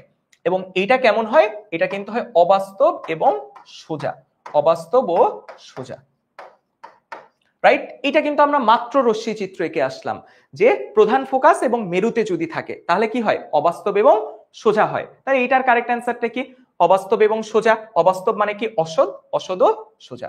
সো কারেক্ট অ্যান্সারটা কি, কারেক্ট অ্যান্সার হচ্ছে আমার অপশন এ। বুঝতে পারছি সবাই? তাহলে এবার একটু আসো পরেরটাতে চলে যাই। এইবার তোমরা আমাকে একটু এইটার অ্যান্সারটা সবাই একটু ঝটপট কমেন্টে জানাও, যে এইটার অ্যান্সারটা কি হবে। যে আমাকে বলছে রৈখিক বিবর্ধনের মান, অর্থাৎ এই যে রৈখিক বিবর্ধন আছে এটার মান একের চেয়ে যদি ছোট হয়, এটার মানে কি, রৈখিক বিবর্ধন একের চেয়ে ছোট হইলে কি বুঝায়, বলো রৈখিক বিবর্ধন একের চেয়ে ছোট হইলে কি বুঝায়, বলো রৈখিক বিবর্ধন একের চেয়ে ছোট হওয়া মানে কি বুঝায়। দেখো রৈখিক বিবর্ধনের মান কিন্তু 3 রকম হইতে পারে। রৈখিক বিবর্ধনের মান একের চেয়ে বড়, একের চেয়ে ছোট, এবং রৈখিক বিবর্ধনের মান একের সমান। যদি একের চেয়ে ছোট হয় এটার মানে হচ্ছে খর্বিত, এটার মানে হচ্ছে বিবর্ধিত, আর এটার মানে হচ্ছে সমান। তাহলে একের চেয়ে ছোট, তাহলে এটার কারেক্ট অ্যান্সারটা কি হবে, এটার কারেক্ট অ্যান্সার হবে হচ্ছে আমার খর্বিত, রাইট? খর্বিত হবে। ক্লিয়ার? পরেরটাতে চলে যাই। বলো একটা লক্ষ্যবস্তুর দৈর্ঘ্য দেয়া আছে, লক্ষ্যবস্তুর দৈর্ঘ্য কত দেয়া আছে, লক্ষ্যবস্তুর দৈর্ঘ্য দেয়া আছে 1 মিটার, এবং রৈখিক বিবর্ধনের মান কত দেয়া আছে, রৈখিক বিবর্ধনের মান দেয়া আছে 0.5 মিটার। হবে না, রৈখিক বিবর্ধনের কোনো একক নাই, 0.5। তোমাকে বলছে বিম্বের দৈর্ঘ্য কত, বিম্বের দৈর্ঘ্য কত। তাহলে আমরা ফর্মুলা কি জানি, আমরা ফর্মুলা জানি হচ্ছে এল প্রাইম বাই এল। সুতরাং এল প্রাইম মানে কি, এল প্রাইম মানে হচ্ছে modulus of M into L. তাহলে এটার মান কত, 0.5 ইন্টু 1 মানে কত, 0.5 মিটার। তাহলে দেখো লক্ষ্যবস্তুর দৈর্ঘ্য 1 মিটার, রৈখিক বিবর্ধন 0.5 মানে কি, প্রতিবিম্বের দৈর্ঘ্য হবে 0.5 মিটার। সো কারেক্ট অ্যান্সার কি, 0.5 মিটার। বুঝতে পারছি? সহজ একটা ম্যাথ, বাট ফর্মুলা মাথায় রাখতে হবে। সহজ একটা ম্যাথ, বাট ফর্মুলা কিন্তু মাথায় রাখতে হবে। এইবার বলো উত্তল দর্পণে বিবর্ধনের মান কত। দেখি এইটা কতজন কারেক্ট অ্যান্সার দিতে পারো ঝটপট, এটা একটু জানাই দাও যে এটার কারেক্ট অ্যান্সারটা কি হবে, যে আমার উত্তল দর্পণে বিবর্ধনের মান কত। ক্লাসটা যদি মনোযোগ দিয়ে করো তাহলে এই ফাঁকে কিন্তু উত্তরটা আমি দিয়ে আসছি। আমি যখন উত্তল দর্পণে লক্ষ্যবস্তুর প্রতিবিম্বের বৈশিষ্ট্যগুলি বলছি, তখনই কিন্তু আমি বলে দিচ্ছি উত্তল দর্পণে প্রতিবিম্ব সর্বদা লক্ষ্যবস্তুর চাইতে ছোট হয়, লক্ষ্যবস্তুর চাইতে খর্বিত হয়। তার মানে এম এর মান কি হবে? এম এর মান কিন্তু অলওয়েজ কি হবে? 1 এর চেয়ে কম। সো কারেক্ট অ্যান্সারটা কি? কারেক্ট অ্যান্সারটা হচ্ছে আমার অপশন সি, যে অলওয়েজ কি হবে? অলওয়েজ হচ্ছে আমার খর্বিত হবে। পরেরটাই যাই, বলো দর্পণ হিসাবে আমরা কাকে কাজ করাইতে পারি? দেখো অমসৃণ যেহেতু বলে দিচ্ছে, অমসৃণ মানেই কি? সেই জায়গায় আমার নিয়মিত প্রতিফলন ঘটবে না, যেহেতু অমসৃণ বলছে, সো এটা ভুল। পাড়া লাগানো কাচ, অবশ্যই পাড়া লাগানো কাচকেই তো আমরা কি বলি? পাড়া লাগানো কাচকেই আমরা বলি দর্পণ। এই সবাই আমাকে বলো তো, পাড়া লাগানো মানে কি আমরা জানি সবাই? সবাই একটু ঝটপট কমেন্ট করে বলো তো, পাড়া লাগানো মানে আমরা জানি কিনা? বলো পাড়া লাগানো মানে আমরা জানি কিনা সবাই? সবাই একটু ঝটপট কমেন্টে বলো তো, পাড়া লাগানো মানে আমরা জানি কিনা? বা ইংলিশে এটাকে আমরা কি বলি? বলো ইংলিশে এটাকে কিন্তু আমরা বলি সিলভারিং। ভেরি গুড, যারা সবাই বলতেছে জি জি বেশিরভাগই জানি, ভেরি গুড। সো পাড়া লাগানোকে আমরা কি বলি? সিলভারিং। অর্থাৎ কোন একটা সাধারণ কাজকে যখন আমরা সিলভারিং করি, সিলভারিং করার পর সেই কাজটাই কিন্তু, অর্থাৎ সেই গ্লাসটাই কিন্তু একটা দর্পণে পরিণত হয়। বুঝতে পারছি? সো এই যে পাড়া লাগানো কাচ মানে আসলে কি? দর্পণ। সো এটাই তো অবশ্যই কি হিসাবে কাজ করবে? দর্পণ হিসাবে কাজ করবে। পরিষ্কার পারদ, এটাও কিন্তু দর্পণ হিসাবে কাজ করবে, কারণ পারদের সারফেসটা স্মুথ থাকে। পারদের সারফেসটা যেহেতু স্মুথ বা মসৃণ থাকে, এই কারণে পরিষ্কার পারদও কি হিসাবে কাজ করবে? দর্পণ হিসাবে কাজ করবে। সো 2 এবং 3 আমার correct answer. So ultimately correct answer কি? Option C. বুঝতে পারছি? তাহলে এইবার আসো আমরা পরেরটাতে চলে যাই। আচ্ছা, এইবার এইটার একটু কারেক্ট অ্যান্সার দাও তো। বলো এইটার একটু কারেক্ট অ্যান্সার দিয়ে আমাকে বলো এটার কারেক্ট অ্যান্সারটা কি হবে, এবং এইটা আমাদের এই চ্যাপ্টারের লাস্ট এমসিকিউ।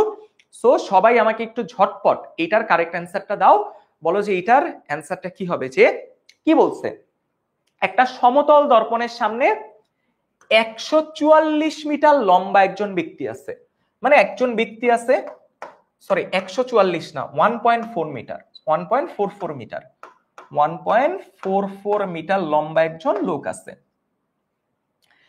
একজন ব্যক্তি নিজ অবস্থান স্থির রেখে ডান হাতের ঘড়ি বাম হাতে দেখলো, ডান হাতের ঘড়ি কি দেখলো? বাম হাতে দেখলো। অর্থাৎ আমরা কিন্তু দর্পণের সামনে দাঁড়াইলে কি হয়, আমাদের মানে ইমেজটা বা প্রতিবিম্বটা কিন্তু উল্টা দেখি।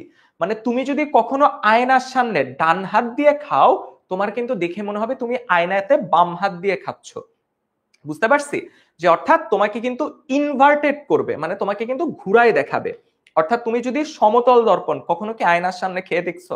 আচ্ছা আয়নার সামনে তো আমরা অ্যাকচুয়ালি খাই না, বাট কখনো খাওয়ার সময় আয়নার সামনে যাও, আয়নার সামনে গেলে দেখবা কি তুমি ডান হাত দিয়ে খাচ্ছ, বাট তোমাকে দেখে মনে হবে কি তুমি বাম হাত দিয়ে খাচ্ছ। বুঝতে পারছি? সো তোমাকে ইনভার্টেড দেখায়। এখন তোমাকে বলছে কি বাম দিকে অবস্থান করছে, দর্পণের ন্যূনতম দৈর্ঘ্য কত হবে? দেখি কেউ তো, আমি তো একজনেরও কারেক্ট অ্যান্সার দেখলাম না। আচ্ছা শশী কারেক্ট অ্যান্সার দিছে, উপমা নন্দিতা কারেক্ট অ্যান্সার দিছে, বাকিরা একটু জানাই দাও তো যে এটার কারেক্ট অ্যান্সারটা কি। বলো এইটার কারেক্ট অ্যান্সারটা কি? সুক্তারা কারেক্ট অ্যান্সার দিছে, মাহি কারেক্ট অ্যান্সার দিছে, তারপর দেখি আর কেউ কি কারেক্ট অ্যান্সার দিতে পারতেছে?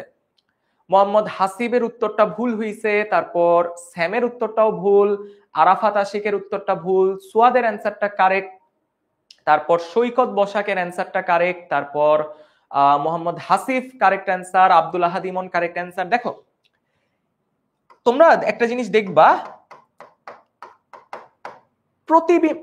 লক্ষ্যবস্তুর দৈর্ঘ্য যত, সমতল দর্পণের দৈর্ঘ্য হইতে হয় লক্ষ্যবস্তুর দৈর্ঘ্যের অ্যাটলিস্ট হাফ। যদি অ্যাটলিস্ট হাফ হয় তাহলে সেই সমতল দর্পণে লক্ষ্যবস্তুটার পরিপূর্ণ প্রতিবিম্ব দেখা যাবে। মানে ব্যাপারটা বুঝো, এই লক্ষ্যবস্তুটার দৈর্ঘ্য কত? 1.44 মিটার। তাহলে এটার অর্ধেক কত? 1.44 ডিভাইডেড বাই 2, এটা করলে আসবে 0.72 মিটার। ইট মিনস এই দর্পণের দৈর্ঘ্যটা অ্যাটলিস্ট যদি 0.72 মিটার হয়, তাহলে এই ব্যক্তি এই অর্ধেক দর্পণেই তার পূর্ণ প্রতিবিম্ব দেখতে পারবে। অর্থাৎ এই ব্যক্তিটা দর্পণের পেছনে তার পরিপূর্ণ প্রতিবিম্বটাই দেখতে পারবে। বুঝতে পারছি? এই ব্যক্তিটা দর্পণের পেছনে কিন্তু কি করতে পারবে, তার পরিপূর্ণ প্রতিবিম্বটাই দেখতে পারবে। এটা আমরা রশ্মি চিত্র দিয়ে প্রমাণ করতে পারি, অনেকভাবে প্রমাণ করতে পারি, বাট এটা আমাদের প্রয়োজন নাই। বাট জেনে রাখো সমতল দর্পণের দৈর্ঘ্যটা হইতে হবে অ্যাটলিস্ট লক্ষ্যবস্তুর দৈর্ঘ্যের অর্ধেক। তাহলে কারেক্ট অ্যান্সার কি? কারেক্ট অ্যান্সার আমার অপশন এ। দর্পণের ন্যূনতম দৈর্ঘ্য কত? লক্ষ্যবস্তু তার অর্ধেক। সবাই কি বুঝতে পারছি? আচ্ছা, তাহলে এবার একটু আসো আমরা পরেরটাতে চলে যাই। এবার আসো আমরা চ্যাপ্টার 9 শুরু করি। সো চ্যাপ্টার 9 এর প্রথম এমসিকিউটা সবাই একটু ঝটপট কমেন্ট করে জানাই দাও যে এটার কারেক্ট অ্যান্সারটা কি। এটা কিন্তু খুব কমন একটা কোশ্চেন, যে কোনটার প্রতিসরণাঙ্ক সবচেয়ে বেশি? হীরা। হীরার প্রতিসরণাঙ্ক কিন্তু সবচেয়ে বেশি ডায়মন্ড। বুঝতে পারছি? ডায়মন্ডের প্রতিসরণাঙ্ক সবচেয়ে বেশি। পরেরটাতে চলে যাই। দেখো এবার আসো আমরা একটা কোশ্চেন সলভ করি। দেখো এই ধরনের কোশ্চেন কিন্তু তোমরা এই চ্যাপ্টার থেকে অনেক পাবা। আমি তোমাদের একটু ছবি এঁকে বুঝাই যে কি কি বলছে। যে এটা হচ্ছে আমার কি? এটা হচ্ছে আমার বিভেদ তল, এটা হচ্ছে আমার অভিলম্ব, ধরো এটা হচ্ছে বাতাস, আর এটা ধরো অন্য মাধ্যম, যে কোনো মাধ্যম, অন্য মাধ্যম লিখি আমরা, অন্য মাধ্যম। এবার দেখো আমরা জানি বাতাসের প্রতিসরণাঙ্ক কত? বাতাসের প্রতিসরণাঙ্ক 1, আর অন্য মাধ্যমটা, অন্য যেই মাধ্যমে যায় সেই মাধ্যমের প্রতিসরণাঙ্ক কত বলে দেয়া আছে? সেই মাধ্যমের প্রতিসরণাঙ্ক দেয়া আছে 1.6। বাতাস থেকে আলোক রশ্মি এই মাধ্যমে 4.5 ডিগ্রিতে আপতিত হইছে, রাইট? 445 ডিগ্রিতে আপতিত হইছে। তার মানে বাতাস থেকে আপতিত হইছে কত ডিগ্রি কোণে? আপতিত হইছে 45 ডিগ্রি কোণে। এবার তোমাদের কাছে আমার প্রথম কোশ্চেন, প্রতিসরিত রশ্মিটা অভিলম্বের কাছে আসবে নাকি দূরে সরে যাবে বলো তো? এই যে আমার আপতিত রশ্মি, এই আপতিত রশ্মিটা প্রতিসরিত যখন হবে তখন কি অভিলম্বের কাছে আসবে নাকি দূরে সরে যাবে? একটু কমেন্ট করে বলো তো, কাছে আসবে নাকি দূরে সরে যাবে? কাছে আসবে নাকি দূরে সরে যাবে? বলো কি হবে? মাহি অ্যান্সার দিয়ে দিচ্ছে, তারপর দেখি আয়ান আহমেদ অ্যান্সার দিচ্ছে, তারপর আবু বকর সিদ্দিক অ্যান্সার দিচ্ছে, বাট উত্তরটা ভুল হয়ে গেছে। মায়ার উত্তরটাও ভুল। খেয়াল করে দেখো, আমরা জানি যদি হালকা থেকে ঘনতে যায় কাছে আসবে, আর যদি ঘন থেকে হালকায় যায় দূরে যাবে। এবার বুঝো, বাতাস হালকা কেন? বাতাসের প্রতিসরণাঙ্ক 1। এই মাধ্যমটা ঘন কেন? কারণ এই মাধ্যমের প্রতিসরণাঙ্ক 1.6। তাহলে যেহেতু এইটা হালকা, কেন? কারণ এইটার প্রতিসরণাঙ্ক 1 আর এইটার যেহেতু 1.6, সো এটা হচ্ছে ঘন। সো ঘন মাধ্যমে গেলে অবশ্যই কি করবে? আমার প্রতিফলক পৃষ্ঠের কাছে চলে আসবে, অভিলম্বের কাছে চলে আসবে। তাহলে আমার কাছে এখন এই প্রতিসরণ কোণের মানটা জানতে চাইছে। তাহলে এবার আসো আমরা প্রতিসরণের দ্বিতীয় সূত্রটা খাটাবো। আমাদের প্রতিসরণের দ্বিতীয় সূত্র কি বলে? তুমি যেই মাধ্যমে আসো সেই মাধ্যমের প্রতিসরণাঙ্ক ইনটু সাইন। এইবার বোঝো, ভালো করে একটু বোঝো, তোমরা এই ফর্মুলা লিখতে ভুল করো। তুমি এইভাবে মাথায় রাখো, দেখো আমি তোমাদের ফর্মুলা লেখাটা শিখাই। দ্বিতীয় সূত্র সবাই ভালো করে দেখো, একবার শিখাবো বারবার ইউজ করব। দ্বিতীয় সূত্র লিখতে চাচ্ছি। তুমি আগে আপাতন কোণের সাইন লেখো। সো আপাতন কোণ কত? আপাতন কোণ হচ্ছে 45 ডিগ্রি। সো আপাতন কোণের সাইন, সো আমরা লিখলাম সাইন 45 লিখলাম। এইবার আপাতন কোণ যেই মাধ্যমে আছে সেই মাধ্যমের প্রতিসরণাঙ্ক দিয়ে গুণ দাও। আপাতন কোণ আছে বাতাসে, বাতাসের প্রতিসরণাঙ্ক 1, সো এটাকে 1 দিয়ে গুণ দিলাম। এরপর ইকুয়াল টু লেখো। এইবার প্রতিসরণ কোণের সাইন নাও। তাহলে প্রতিসরণ কোণের সাইন নিলাম। প্রতিসরণ কোণটা কত? আর। এটা তো আমরা বের করতে চাচ্ছি। এইবার প্রতিসরণ কোণটা যেই মাধ্যমে আছে সেই মাধ্যমের প্রতিসরণাঙ্ক দিয়ে গুণ দাও। তাহলে বলো প্রতিসরণ কোণ কোন মাধ্যমে আছে? অন্য মাধ্যমে আছে। সেই অন্য মাধ্যমের প্রতিসরণাঙ্কটা কত? 1.6। ডান। এবার আমাদের কাজ কি? এবার আমাদের কাজ আর এর মানটা বের করা। তাইলে সাইন আর ইকুয়াল টু আমরা কি লিখতে পারি? সাইন আর ইকুয়াল টু লিখতে পারি সাইন 45 ডিভাইডেড বাই 1.6, সুতরাং আর ইকুয়াল টু কি, আর ইকুয়াল টু হচ্ছে আমার sine inverse sine 45 divided by 1.6। এই পুরাটা ক্যালকুলেটরে দাও, দেখো এটা পাবা maybe 26 point something something. So ultimate answer কত? আলটিমেটলি অ্যান্সার কিন্তু আমার 26 ডিগ্রি। দেখো এটা একটু ক্যালকুলেটরে দাও, সো এটা ক্যালকুলেটরে দিলেই কি পাবা, অ্যান্সারটা পেয়ে যাবে 26 পয়েন্ট সামথিং আসে। সো আমরা অ্যান্সারটা দিতে পারি কত, 26 ডিগ্রি। সবাই কি বুঝতে পারছি? তাহলে এবার আসো পরেরটাতে চলে যাই। এবার বলো, এটা তো আমরা মাত্র বলে আসলাম হালকা থেকে ঘন মাধ্যমে গেলে, হালকা মাধ্যম থেকে ঘন মাধ্যমে গেলে কি করবে? হালকা থেকে ঘন মাধ্যমে গেলে অভিলম্বের কাছে চলে আসবে। তাহলে আসো আমরা দেই, অভিলম্বের দিকে বেঁকে যায়, অভিলম্বের কাছে চলে আসে, রাইট? অভিলম্বের কাছে চলে আসে। ক্লিয়ার? এটা আমি ছোটবেলায় কিভাবে মাথায় রাখতাম? দেখো এটা আমি ছোটবেলায় এইভাবে মাথায় রাখতাম।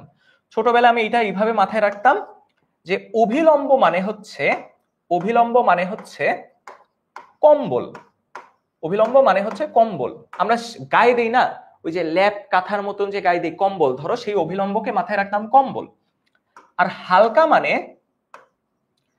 মানে হচ্ছে গরমকাল, আর ঘন মানে কি, ঘন মানে হচ্ছে শীতকাল, রাইট? ঘন কেন শীতকাল? কারণ দেখো শীতকালে কুয়াশা পড়ে, বাতাস টাতাস কি হয়ে থাকে, ঘন হয়ে থাকে।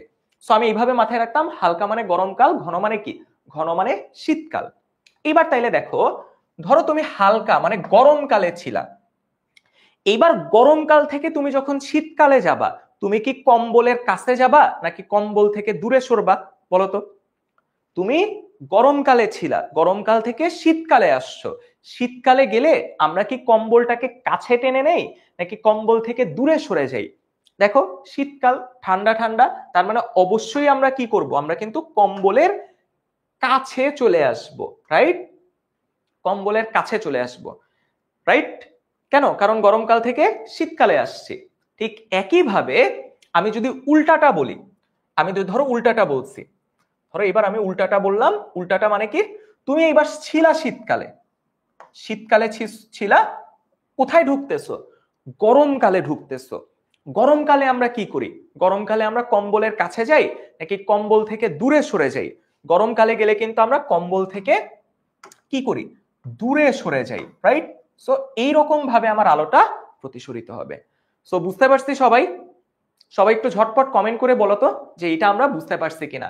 এবং আমি ইউটিউবে দেখতে পাচ্ছি যে তোমরা ক্লাসের চাইতে অন্য কথাবার্তায় বেশি উৎসাহিত এবং সবচেয়ে আগ্রহী মেবি অন্য কথাবার্তা বলাতে।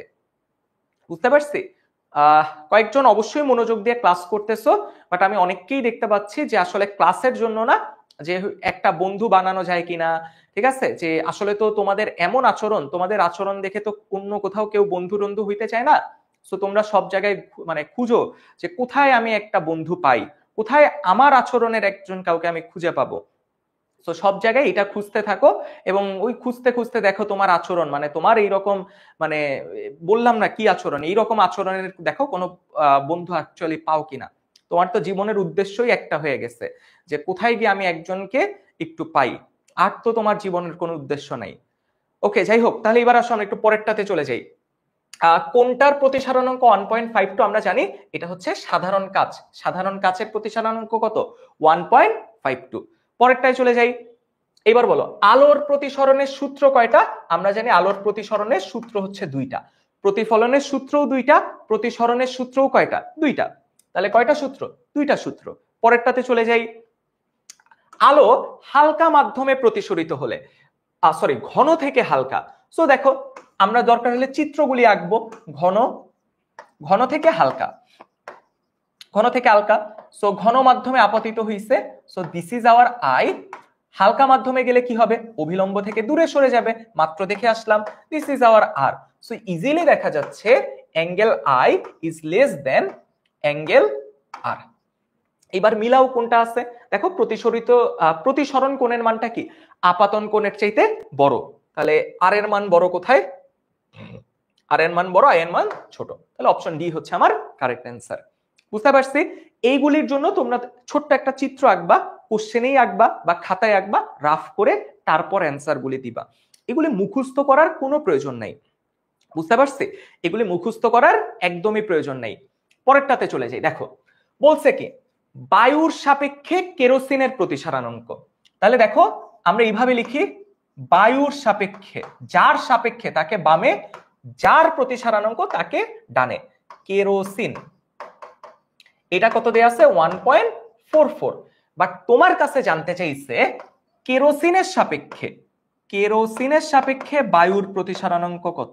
কেরোসিনের সাপেক্ষে বায়ু, তাহলে আমরা জানি 1 ডিভাইডেড বাই বায়ু বাই কেরোসিন যদি করো, বায়ু আর কেরোসিন, তাহলে তুমি এটা পেয়ে যাবা। তাহলে কত? 1/1.44। এবং দেখো এটা কত আসে? 1/1.44, 1/1.44 এটা করলে আসে হচ্ছে 0.69। বুঝতে পারছি? সো কারেক্ট অ্যান্সারটা কি? Correct answer option A. এইটা কিন্তু আমার ফর্মুলা, যে একজনের সাপেক্ষে আরেকজনের প্রতিসরানাঙ্ক যদি উল্টাটা জানতে চাই, এটাও আমরা কি করব? উল্টায় লিখব। সো প্রথমে দেয়া ছিল কি বায়ুর সাপেক্ষে কেরোসিনের প্রতিসরানাঙ্ক, আর তোমাকে বের করতে বলছে কি? তোমাকে বের করতে বলছে কেরোসিনের সাপেক্ষে বায়ু। সো এইটাকে আমরা কি করছি? জাস্ট ইনভার্স করে দিছি, উল্টায় দিছি, উত্তর পেয়ে গেছি। ক্লিয়ার? পরেরটাতে চলে যাই। আচ্ছা এবার দেখি আমাদের কি বলে দেয়া আছে। বায়ুর সাপেক্ষে কাচের প্রতিসরানাঙ্ক তোমাকে বলে দিছে। তাহলে আমরা একটু লিখি। আমাকে দেয়া আছে কি বায়ুর সাপেক্ষে কাচ, Ag, এটা দেয়া আছে হচ্ছে 1.5। এইবার তোমাদের কাছে আমার প্রথম কোশ্চেন, এইটা ইকুয়াল টু আমরা কি লিখি? এইটা লিখি নাকি এইটা লিখি? বলো কোনটা লিখি? বায়ুর সাপেক্ষে কাচের প্রতিসরানাঙ্ক মানে কোনটা? উপরেরটা নাকি নিচেরটা? আগে এইটার অ্যান্সার দাও, কমেন্টে আগে এইটার অ্যান্সার দাও যে কোনটা কারেক্ট, উপরেরটা নাকি নিচেরটা? বলো তো কোনটা কারেক্ট? বায়ুর সাপেক্ষে কাচের প্রতিসরানাঙ্ক দেয়া আছে 1.5, আর বায়ুর সাপেক্ষে কাচের প্রতিসরানাঙ্ক মানে কোনটা? উপরেরটা নাকি নিচেরটা? বলো বলো বলো বলো কোনটা কারেক্ট? যারা বলতেছো নিচেরটা, দেখো ভাই এই নিচেরটা না, উপরেরটা কারেক্ট। যেটা ডানে সেটা যায় উপরে, যেটা বামে সেটা যায় নিচে। বুঝতে পারছে? এই উপরেরটা কারেক্ট জন্য আমি নিচেরটা, মানে রংটা আমি নিচে লিখছি, ভুলটা আমি নিচে লিখছি যেন আমি ইজিলি মুছে দিতে পারি। বুঝতে পারছো? ওই ভুলটা আমি নিচেই লিখছিলাম। কারেক্ট আসলে কোনটা? কারেক্ট আসলে উপরেরটা। যেটা ডানে থাকে সেটা যায় উপরে, যেটা বামে থাকে সেটা যায় নিচে। বুঝতে পারছে? আমাদের এই ফর্মুলাগুলির ডেরিভেশন নাই, জাস্ট আমাদের এইগুলি মুখস্থ রাখতে হয়। সো এই মানটা তোমাকে কোশ্চেনে দেয়া আছে। সো আমি এটাও একটু লিখে রাখি, ইটা জি ডিভাইডেড বাই ইটা এ, এটা দেয়া আছে 1.5, এটা কোশ্চেনে দেয়া। ওকে, এইবার আমরা একটু পড়ি। এবার আমরা একটু পড়ি, শুধু পড়লে হবে না, ছবিটাও আঁকতে হবে। ছবিটা একটু আঁকি। দেখো কি বলছে, বায়ু থেকে আলো কোথায় প্রবেশ করে? কাচে। সো আমরা একটু লিখি, এটা আমার বায়ু, এটা হচ্ছে আমার কাচ। বায়ু থেকে আসছে এবং এটা কোথায় প্রবেশ করছে? কাচে প্রবেশ করছে। এবার দেখো তোমাকে বলে দিচ্ছে আপাতন কোণের মান। আপাতন কোণের মান কত বলে দিছে? 30 degree. You have to find the refraction angle of refraction, মানে প্রতিসরণ কোণটা তোমাকে বের করতে হবে। এবার সবাই আমার সাথে সাথে নিউটনের দ্বিতীয় সূত্রটা বলবা, রাইট? সো সবাই আমাকে বলো আপাতন কোণের সাইন, আপাতন কোণের সাইনের সাথে কার প্রতিসরানাঙ্ক গুণ দিব? সবাই আমাকে বলো তো, আপাতন কোণের সাইন এটার সাথে কার প্রতিসরানাঙ্ক গুণ দিব? বলো, আপাতন কোণের সাইনের সাথে কার প্রতিসরানাঙ্ক গুণ দিব? আপাতন কোণটা যেই মাধ্যমে আছে সেই মাধ্যমের। তাহলে বলো তো আপাতন কোণ কোথায় আছে? বায়ু মাধ্যমে। তাহলে আমরা বায়ু মাধ্যমের প্রতিসরানাঙ্ককে গুণ দিলাম, দিছি ইকুয়াল টু প্রতিসরণ কোণের সাইন। প্রতিসরণ কোণ কোন মাধ্যমে আছে? কাচ। সো কাচ মাধ্যমের প্রতিসরানাঙ্ককে গুণ দিয়ে দিছি। বলো তো ফর্মুলা লেখা একদম সিম্পল না? সো আমরা ফর্মুলাটা লিখলাম। এইবার দেখি আমরা জাস্ট এইটাকে এই পাশে, জাস্ট এইটাকে এই পাশে নিয়ে আসি। তাহলে কি হবে? sin 30 divided by sin r equal to eta g by eta a. এবং দেখো ইটা জি বাই ইটা এ কত দেয়া আছে? 1.5, রাইট? সো আমরা আলটিমেটলি লিখতে পারি কি? আমরা আলটিমেটলি এই যে এইটার পরিবর্তে আমরা লিখতে পারি 1.5, রাইট? সাইন আর কে ওই পাশে পাঠিয়ে দাও, 1.5 কে এই পাশে নিয়ে আসো, তাহলে কি হবে sin 30 by 1.5 equal to sine r. Simple. এইবার দেখো আর এর মান সবাই বের করতে পারবো, তাহলে আর ইকুয়াল টু কি আসবে, আর ইকুয়াল টু আসবে sine inverse sin 30 divided by 1.5। পুরাটা একবারে ক্যালকুলেটরে দাও, অ্যান্সারটা পেয়ে যাবা। দেখি sine inverse sin 30 divided by 1.5, দেখি এটা কত আসছে, এটা আসছে হচ্ছে তোমার 19.47 ডিগ্রি। সো দেখি কই আছে 19.47 ডিগ্রি।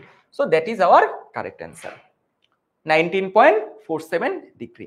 তাহলে দেখো তোমাকে জাস্ট প্রথমে এইটা বুঝে লিখতে হইছে এবং ছবিটা আঁকতে হইছে, ছবিটা আঁকার পর তুমি দেখে দেখে এটা লিখছো, কিচ্ছু মুখস্থ করতে হবে না, তুমি জাস্ট একবার এই ফিগারটা আঁকবা, পুরাটা পড়ে এই ইকুয়েশনটা লিখবা, ম্যাথ শেষ। বুঝতে পারছি? তাহলে দেখো আমাদের তিনটা কাজ, এইটা 1 নাম্বার কাজ, এইটা 2 নাম্বার কাজ ফিগারটা আঁকা, আর এই ফর্মুলাটা লেখা 3 নাম্বার কাজ। এরপরে দেখো জাস্ট ভ্যালুটা বের করছো। ক্লিয়ার সবাই? তাহলে এটা আসলো, তাহলে আসো আমরা পরেরটাতে চলে যাই। দেখো এবার বলছে কি, জলাশয়ের নিচ থেকে বাতি, জলাশয়ের নিচে স্থাপিত বাতি থেকে আলো পানির উপরিতলে আপাতিত হয়ে 45 ডিগ্রি কোণে প্রতিসরিত হলে আপাতন কোণের মান কত? বুঝো, এবার একটু বোঝো, নিচে আছে কে? জলাশয়, মানে আছে পানি, উপরে আছে বায়ু, উপরে আছে বায়ু, বায়ুর প্রতিসারানাঙ্ক কত? বায়ুর প্রতিসারানাঙ্ক হচ্ছে, বায়ুর প্রতিসারানাঙ্ক আমরা জানি কত, ইটা এ ইকুয়াল টু হচ্ছে 1, আর পানির প্রতিসারানাঙ্ক কত দেয়া আছে? 4/3, আর 4/3 মানে কত? 1.33, রাইট? সো ইটা ডাব্লিউ দেয়া আছে 1.33, যা মান দেয়া আছে আগে লিখলাম, এটা দেয়া আছে 1 আর এটা দেয়া আছে 1.33, এই যে মানে কত? 1.33। ওকে, এবার আমাকে বলছে কি, আলো আসছে কোথা থেকে? আলো আসছে পানির নিচ থেকে। তাহলে পানির নিচ থেকে আলো আসলো, পানির নিচ থেকে আলো আসলো, এরপর এই আলোটা চলে যাচ্ছে কোথা দিয়ে? বাতাসে। তাহলে আগে বলো, ঘন থেকে হালকা, ঘন থেকে হালকা মানে কি আলো কোন দিক দিয়ে যাবে? আলো এমনে যাবে। এইটা আমার প্রতিসরণ কোণ, এবং দেখো প্রতিসরণ কোণের মান কত আছে আপাতিত হয়ে? দেখো প্রতিসরণ কোণের মান দেয়া আছে 45 ডিগ্রি, আমাকে বের করতে বলছে আপাতন কোণের মানটা কত। ক্লিয়ার? সো প্রথম ম্যাথটার মতন, সরি প্রথম ম্যাথ বলতে আগের ম্যাথের মতন, আমরা আগে যা যা দেয়া আছে লিখলাম, দেন আমরা ফিগারটা আঁকলাম। এখন আমাদের কাজ দ্বিতীয় সূত্র লেখা। সবাই আমার সাথে দ্বিতীয় সূত্র বলো। আপাতন কোণের সাইন, আপাতন কোণের সাইনের সাথে কাকে গুণ দিব ভাই? আপাতন কোণের সাথে সাইনের সাথে, আপাতন কোণের সাইনের সাথে কাকে গুণ দিব বলো? আপাতন কোণের সাইন এটার সাথে কাকে গুণ দিব বলো তো? আপাতন কোণ আছে কোন মাধ্যমে? পানি।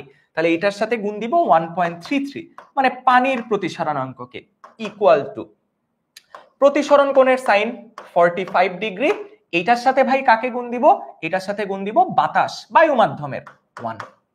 শেষ, দ্বিতীয় সূত্র লিখে ফেললাম। এবার তাহলে সাইন আই ইকুয়াল টু কি? সাইন আই ইকুয়াল টু হচ্ছে আমার সাইন 45 ডিভাইডেড বাই 1.33, সুতরাং আই ইকুয়াল টু কি? Sine inverse sine 45 divided by 1.33। ক্যালকুলেটরে দাও, অ্যান্সার পেয়ে যাবা।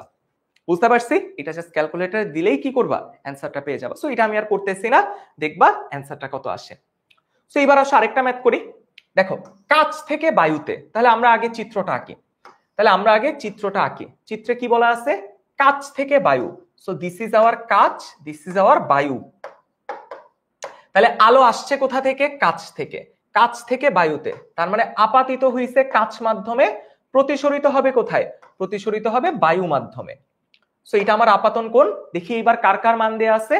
আপাতন কোণের মান দেয়া আছে 40 ডিগ্রি, আপাতন কোণের মান দেয়া আছে 40 ডিগ্রি, প্রতিসরণ কোণের মান দেয়া আছে 60 ডিগ্রি। বলো তো তোমার কাছে জানতে চাইছে কোনটা? তোমার কাছে কি এইটা জানতে চাইছে নাকি তোমার কাছে এইটা জানতে চাইছে? বলো তো, উপরেরটা নাকি নিচেরটা? কোনটা তোমাকে বের করতে বলছে? বলো তো কোনটা তোমাকে বের করতে বলছে, উপরেরটা নাকি নিচেরটা? বলো দেখি ঝটপট। সবাই একটু বলো তো, সবাই একটু বলো তো কোনটা কোনটা তোমাকে বের করতে বলছে, যে উপরেরটা নাকি নিচেরটা? বলো কোনটা বের করতে বলছে? আমাকে বের করতে বলছে দেখো কার, কাচের সাপেক্ষে বায়ুর। তাহলে যার সাপেক্ষে সে থাকবে বামে, আর যার প্রতিসরানাঙ্ক সে থাকবে ডানে। তাহলে কাচের সাপেক্ষে, সো কাচ বামে, বায়ুর প্রতিসরানাঙ্ক সো বায়ু ডানে, সো উপরেরটা বের করতে হবে, রাইট? উপরেরটা বের করতে হবে। এবং আমরা জানি এইটা মানে আসলে কি, এটা মানে হচ্ছে আসলে eta a divided by eta g. So এটা আমাকে আলটিমেটলি বের করতে হবে। সো আমরা আসো ফর্মুলা লিখি, প্রতিসরণের দ্বিতীয় সূত্র। সো আপাতন কোণের সাইন, সাইন 40, আপাতন কোণ কোন মাধ্যমে আছে, কাচ, ইটা জি, ইকুয়াল টু প্রতিসরণ কোণের সাইন, সাইন 60, প্রতিসরণ কোণ কোন মাধ্যমে আছে, বায়ু, ইটা এ। আমাকে বের করতে হবে ইটা a by eta g. So আমরা লিখতে পারি sine 40 divided by sine 60 equal to eta a by eta g. তাহলে যা সাইন 40 বাই সাইন 60 করো, যা আসবে সেটাই আমার answer, sine 40 divided by sine 60। So এটা আসবে হচ্ছে eta a by eta g equal to 0.74। দেখি কই আছে, অপশন এ আমার কারেক্ট অ্যান্সার, 0.74। দেখো একই প্রসেস, একই প্রসেস, তোমাকে জাস্ট কোশ্চেনটা পড়ে চিত্রটা আঁকতে হবে, ফর্মুলা লিখতে হবে, মানটা বের করতে হবে। সো কারেক্ট অ্যান্সার কত? Correct answer 0.74। এইবার বলো, কাচের প্রতিসরানাঙ্ক √2, তার মানে কি দেয়া আছে, ইটা জি √2, আর বায়ুর, বায়ুর সাপেক্ষে তার মানে বায়ুর কত, বায়ুর প্রতিসরানাঙ্ক হচ্ছে আমরা জানি 1। এখন বলছে কি সংকট কোণ কত, সংকট কোণ আমরা জানি, সংকট কোণ বের করার ফর্মুলা কি, থিটা সি বা সংকট কোণ ইকুয়াল টু সাইন ইনভার্স, এইভাবে আমি মনে রাখি, ইটা হালকা বাই ইটা ঘন, দ্যাট ইজ আওয়ার ফর্মুলা। এইভাবে মাথায় রাখবা, ইটা হালকা ডিভাইডেড বাই ইটা ঘন। হালকা মানে যেটার প্রতিসরানাঙ্ক কম ওইটা বসবে উপরে, যেটার প্রতিসরানাঙ্ক বেশি সেটা বসবে নিচে, সিম্পল জিনিস। তাহলে আমার থিটা সি ইকুয়াল টু কি, সাইন ইনভার্স, হালকা কত 1, সো কমটা উপরে, ঘন কত √2, শেষ। ক্যালকুলেটরে দাও, অ্যান্সার পেয়ে যাবা সাইন ইনভার্স 1/√2, 1/√2। সো এটা কত আসবে, 45ই তো আসার কথা, হ্যাঁ। সো এটার অ্যান্সার 45 ডিগ্রি, শেষ। কই কই কই, অপশন এ আমার কারেক্ট অ্যান্সার 45 ডিগ্রি। পরেরটায় চলে যাই, দেখো কি বলছে, কোনটা পূর্ণ আভ্যন্তরীণ প্রতিফলন হওয়ার শর্ত? আমরা জানি যদি আপাতন কোণের মানটা হয় থিটা সি বা সংকট কোণ, তাহলে প্রতিসরিত হয় কোন দিক দিয়ে, প্রতিসরিত হয় বিভেদ তল ঘেঁষে।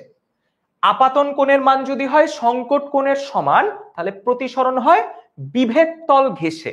আর যখনই আপাতন কোণটা হয়ে যাবে, আর যখনই আপাতন কোণের মানটা হবে সংকট কোণের চেয়ে বেশি, সাথে সাথে কি ঘটবে ভাই, পূর্ণ আভ্যন্তরীণ প্রতিফলন ঘটবে। তাহলে আমার কন্ডিশনটা কি, আপাতন কোণের মানটা থিটা সি সংকট কোণের চাইতে বেশি হতে হবে।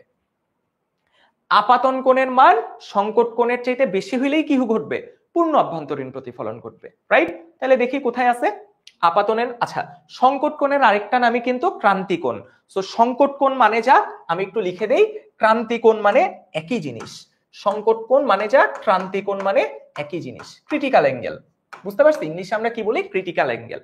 সো আপাতন কোণের মান কি হইতে হবে, ক্রান্তি কোণের চাইতে বেশি, তাহলে আমার কি ঘটবে, পূর্ণ অভ্যন্তরীণ প্রতিফলন ঘটবে। ভুল দেয়া আছে, কারেক্ট অ্যান্সার কি, অপশন বি। এবার বলো, মরুভূমির নিচের বায়ু কি থাকে, মরুভূমির নিচের বায়ু থাকে উত্তপ্ত এবং হালকা। এই কারণেই তো আমরা মরুভূমিতে কি দেখি, এই কারণেই কিন্তু আমরা মরুভূমিতে মরীচিকা দেখি। বুঝতে পারছি, মরুভূমিতে কিন্তু আমরা মরীচিকা দেখি কেন, কারণ নিচের বায়ু থাকে হালকা, উপরের বায়ু থাকে ঘন। সো আলটিমেটলি পূর্ণ অভ্যন্তরীণ প্রতিফলন ঘটে, সেটার কারণে আমরা মরীচিকা দেখি। পরে যাই, পানির পূর্ণ অভ্যন্তরীণ প্রতিফলনের উদাহরণ কোনটা, পানির পূর্ণ অভ্যন্তরীণ প্রতিফলনের উদাহরণ হচ্ছে রংধনু। বুঝতে পারছি, কারণ বৃষ্টির পরে বাতাসে যে পানির কণাগুলি থাকে, সেই পানির কণাতে, সেই বাতাসে যে পানির কণা থাকে, সেই পানির কণাতে সূর্যের আলোর পূর্ণ অভ্যন্তরীণ প্রতিফলন ঘটে, যার ফলে আমরা কি দেখতে পাই, যার ফলে কিন্তু আমরা রংধনু দেখতে পাই। এবার আসো অপটিক্যাল ফাইবার কি আমরা সবাই জানি। অপটিক্যাল ফাইবার কি? অপটিক্যাল ফাইবার হচ্ছে আমার সরু কাচের তন্তু। অনেক সময় আমরা এটাকে বলি কি, আমাদের চুল যেমন সেই চুলের মতন সরু হচ্ছে অপটিক্যাল ফাইবার। তাহলে কি, খুব সরু ও নমনীয় কাচ তন্তু, মানে ফাইবার খুবই চিকন, মানে ফাইবারের বাংলা কি? ফাইবারের বাংলা হচ্ছে তন্তু। তাহলে এবার একটু আসি প্রিজমের।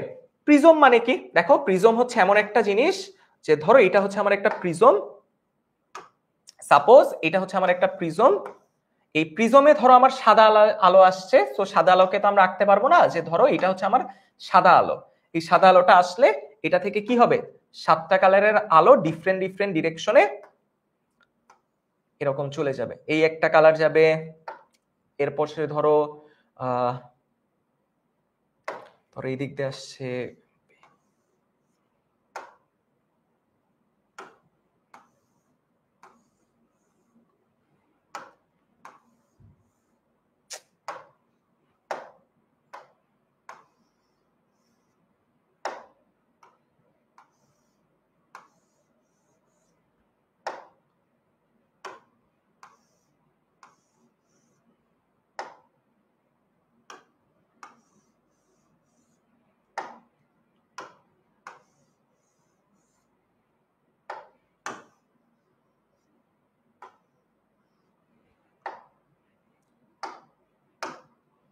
সো এই যে ঘটনাটা ঘটবে এটা কার ভেতর দিয়ে ঘটবে? এটা কিন্তু প্রিজমের মধ্য দিয়ে ঘটবে।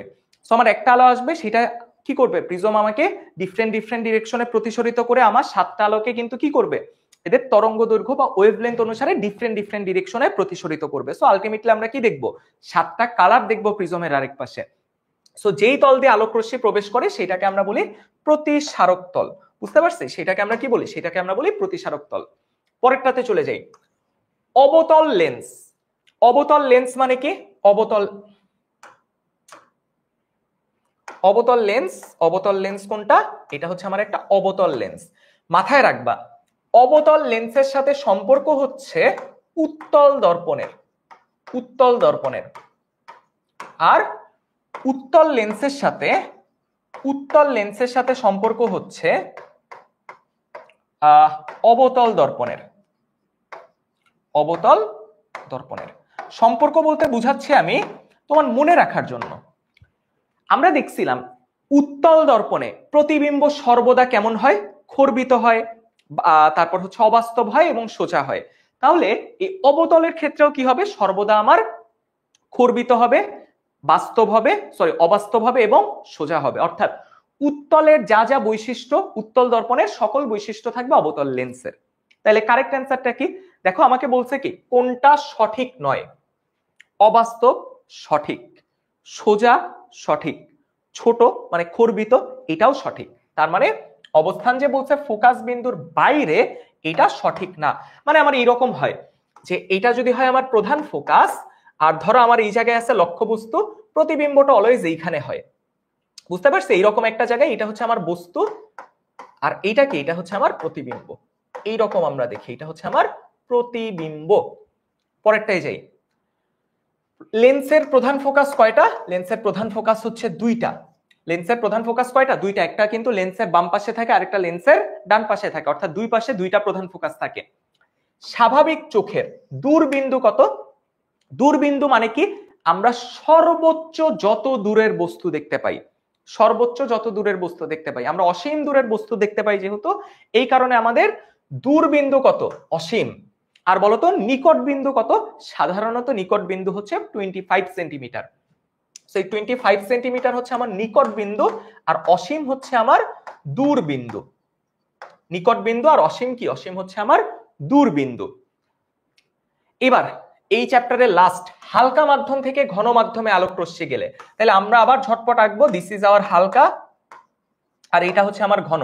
হালকা থেকে ঘনতে যাচ্ছে, সো হালকায় আসলো, ঘনতে যাবে, ঘনতে আসছে, সো এটা আমার আই, এটা হচ্ছে আমার আর। তো আমরা দেখতে পাচ্ছি আই এর মানটা আর এর থেকে বড়, আই হতে আর বেশি।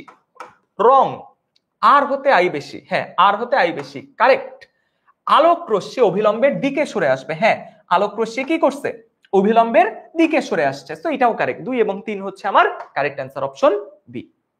সো তোমরা যেটা মাথায় রাখবা, চ্যাপ্টার 9 অর্থাৎ আলোর প্রতিসরণের সকল এমসিকিউ আমরা চেষ্টা করব এইরকম ভাবে ঝটপট একটা ফিগার এঁকে তারপরে অ্যান্সার করার। মুখস্থ রাখার কোনো প্রয়োজন নাই। তুমি কি মনে রাখবা যে কোন ক্ষেত্রে আই বড় হবে, কোন ক্ষেত্রে আর বড় হবে? কোনো প্রয়োজন নাই। তুমি ঝটপট ফিগারটা আঁকবা, ফিগারটা এঁকে তারপরে অ্যান্সারটা দিবা। বুঝতে পারছি সবাই? সো আমরা এখন লাস্ট চ্যাপ্টারটা শুরু করব। সো সবাই একটু ঝটপট বলো লাস্ট চ্যাপ্টারটা শুরু করার জন্য রেডি কিনা, এবং আমি ঝটপট একটু পানি খেয়ে নেই।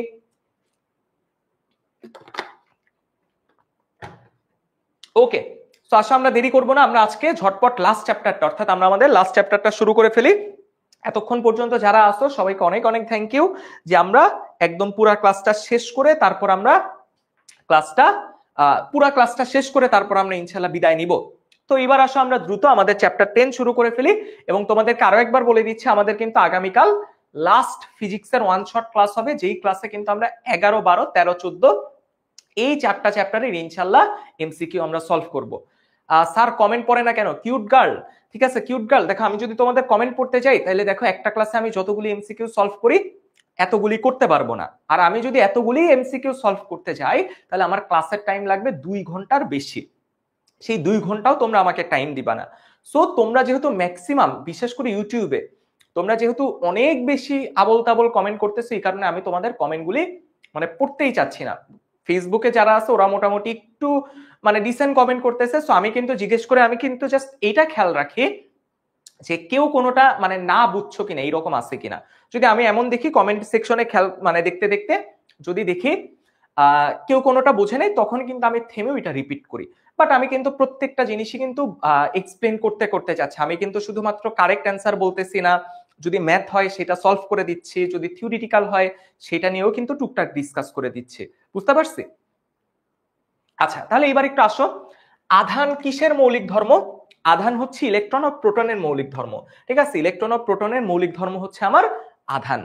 আচ্ছা, এরপরে যাই, বলছে কি নিচের কোনটা পরস্পরের উপর বল প্রয়োগ করে?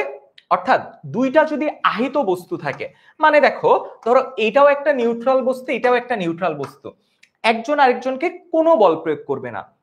বাট এমন যদি হয় এইটা আহিত বস্তু একই সাথে এইটাও আহিত বস্তু, তখন কিন্তু একজন আরেকজনকে কি করবে?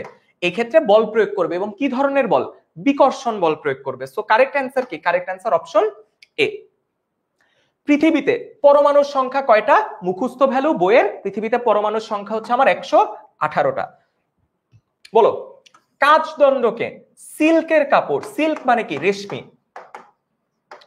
কাচদণ্ডকে সিল্কের কাপড় দিয়ে ঘষলে ঋণাত্মক আধানে আহিত হয় কেন? মানে কাচদণ্ডকে সিল্ক কাপড় দ্বারা ঘষলে সিল্কের কাপড় ঋণাত্মক আধান দ্বারা আহিত হয় কেন? এটার কোশ্চেনটার অ্যান্সার তোমরা একটু দাও। বলো এইটার কারেক্ট অ্যান্সারটা কি হবে, যে সিল্ক কেন ঋণাত্মক আধানে আহিত হয়? মাথায় রাখবা, আমরা কোন একটা বস্তু যখন নিউট্রাল থাকে বা আধান নিরপেক্ষ লিখি, নিউট্রাল না লিখে লিখে আধান নিরপেক্ষ, একটা আধান নিরপেক্ষ বস্তুকে যদি আমরা একটা প্রসেসের ভিতর দিয়ে নিয়ে যাই, যেই প্রসেসটাকে আমরা কি বলতেছি? ঘর্ষণ, বা আমরা এটাকে বলতে পারি হচ্ছে আমার আহিতকরণ, তড়িতাহিত, এটাকে আমরা বলি তড়িতাহিতকরণ।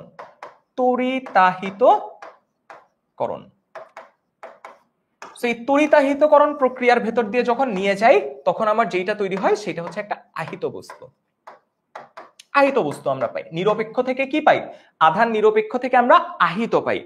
বাট কোনটা ধনাত্মক হবে কোনটা ঋণাত্মক হবে, it depends on car electron আসক্তি বেশি, কার ইলেকট্রন আসক্তি কম।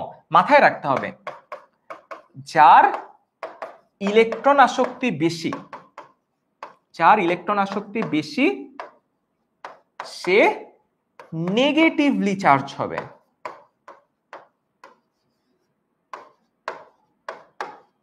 কেন? কারণ দেখো, যার ইলেকট্রনের প্রতি আকর্ষণ বেশি সে তো ইলেকট্রন নিবে, সো ইলেকট্রন নিতে নিতে কি করবে? নেগেটিভলি চার্জড হবে। আর যার ইলেকট্রনের প্রতি আসক্তি কম সে ইলেকট্রনকে দিয়ে দিচ্ছে, সো তার ভেতরে কে বেশি হয়ে যাবে? প্রোটন। আর প্রোটনের আধান কেমন? ধনাত্মক, সো ওই বস্তুটা হয়ে যাবে ধনাত্মক আধানে আহিত। সো যার ইলেকট্রন আসক্তি বেশি সে হবে নেগেটিভ। সো সিল্কের ইলেকট্রন আসক্তি বেশি জন্য সিল্ক হবে নেগেটিভ, আর কাচদণ্ড হবে কি? কাচদণ্ড হবে পজিটিভ।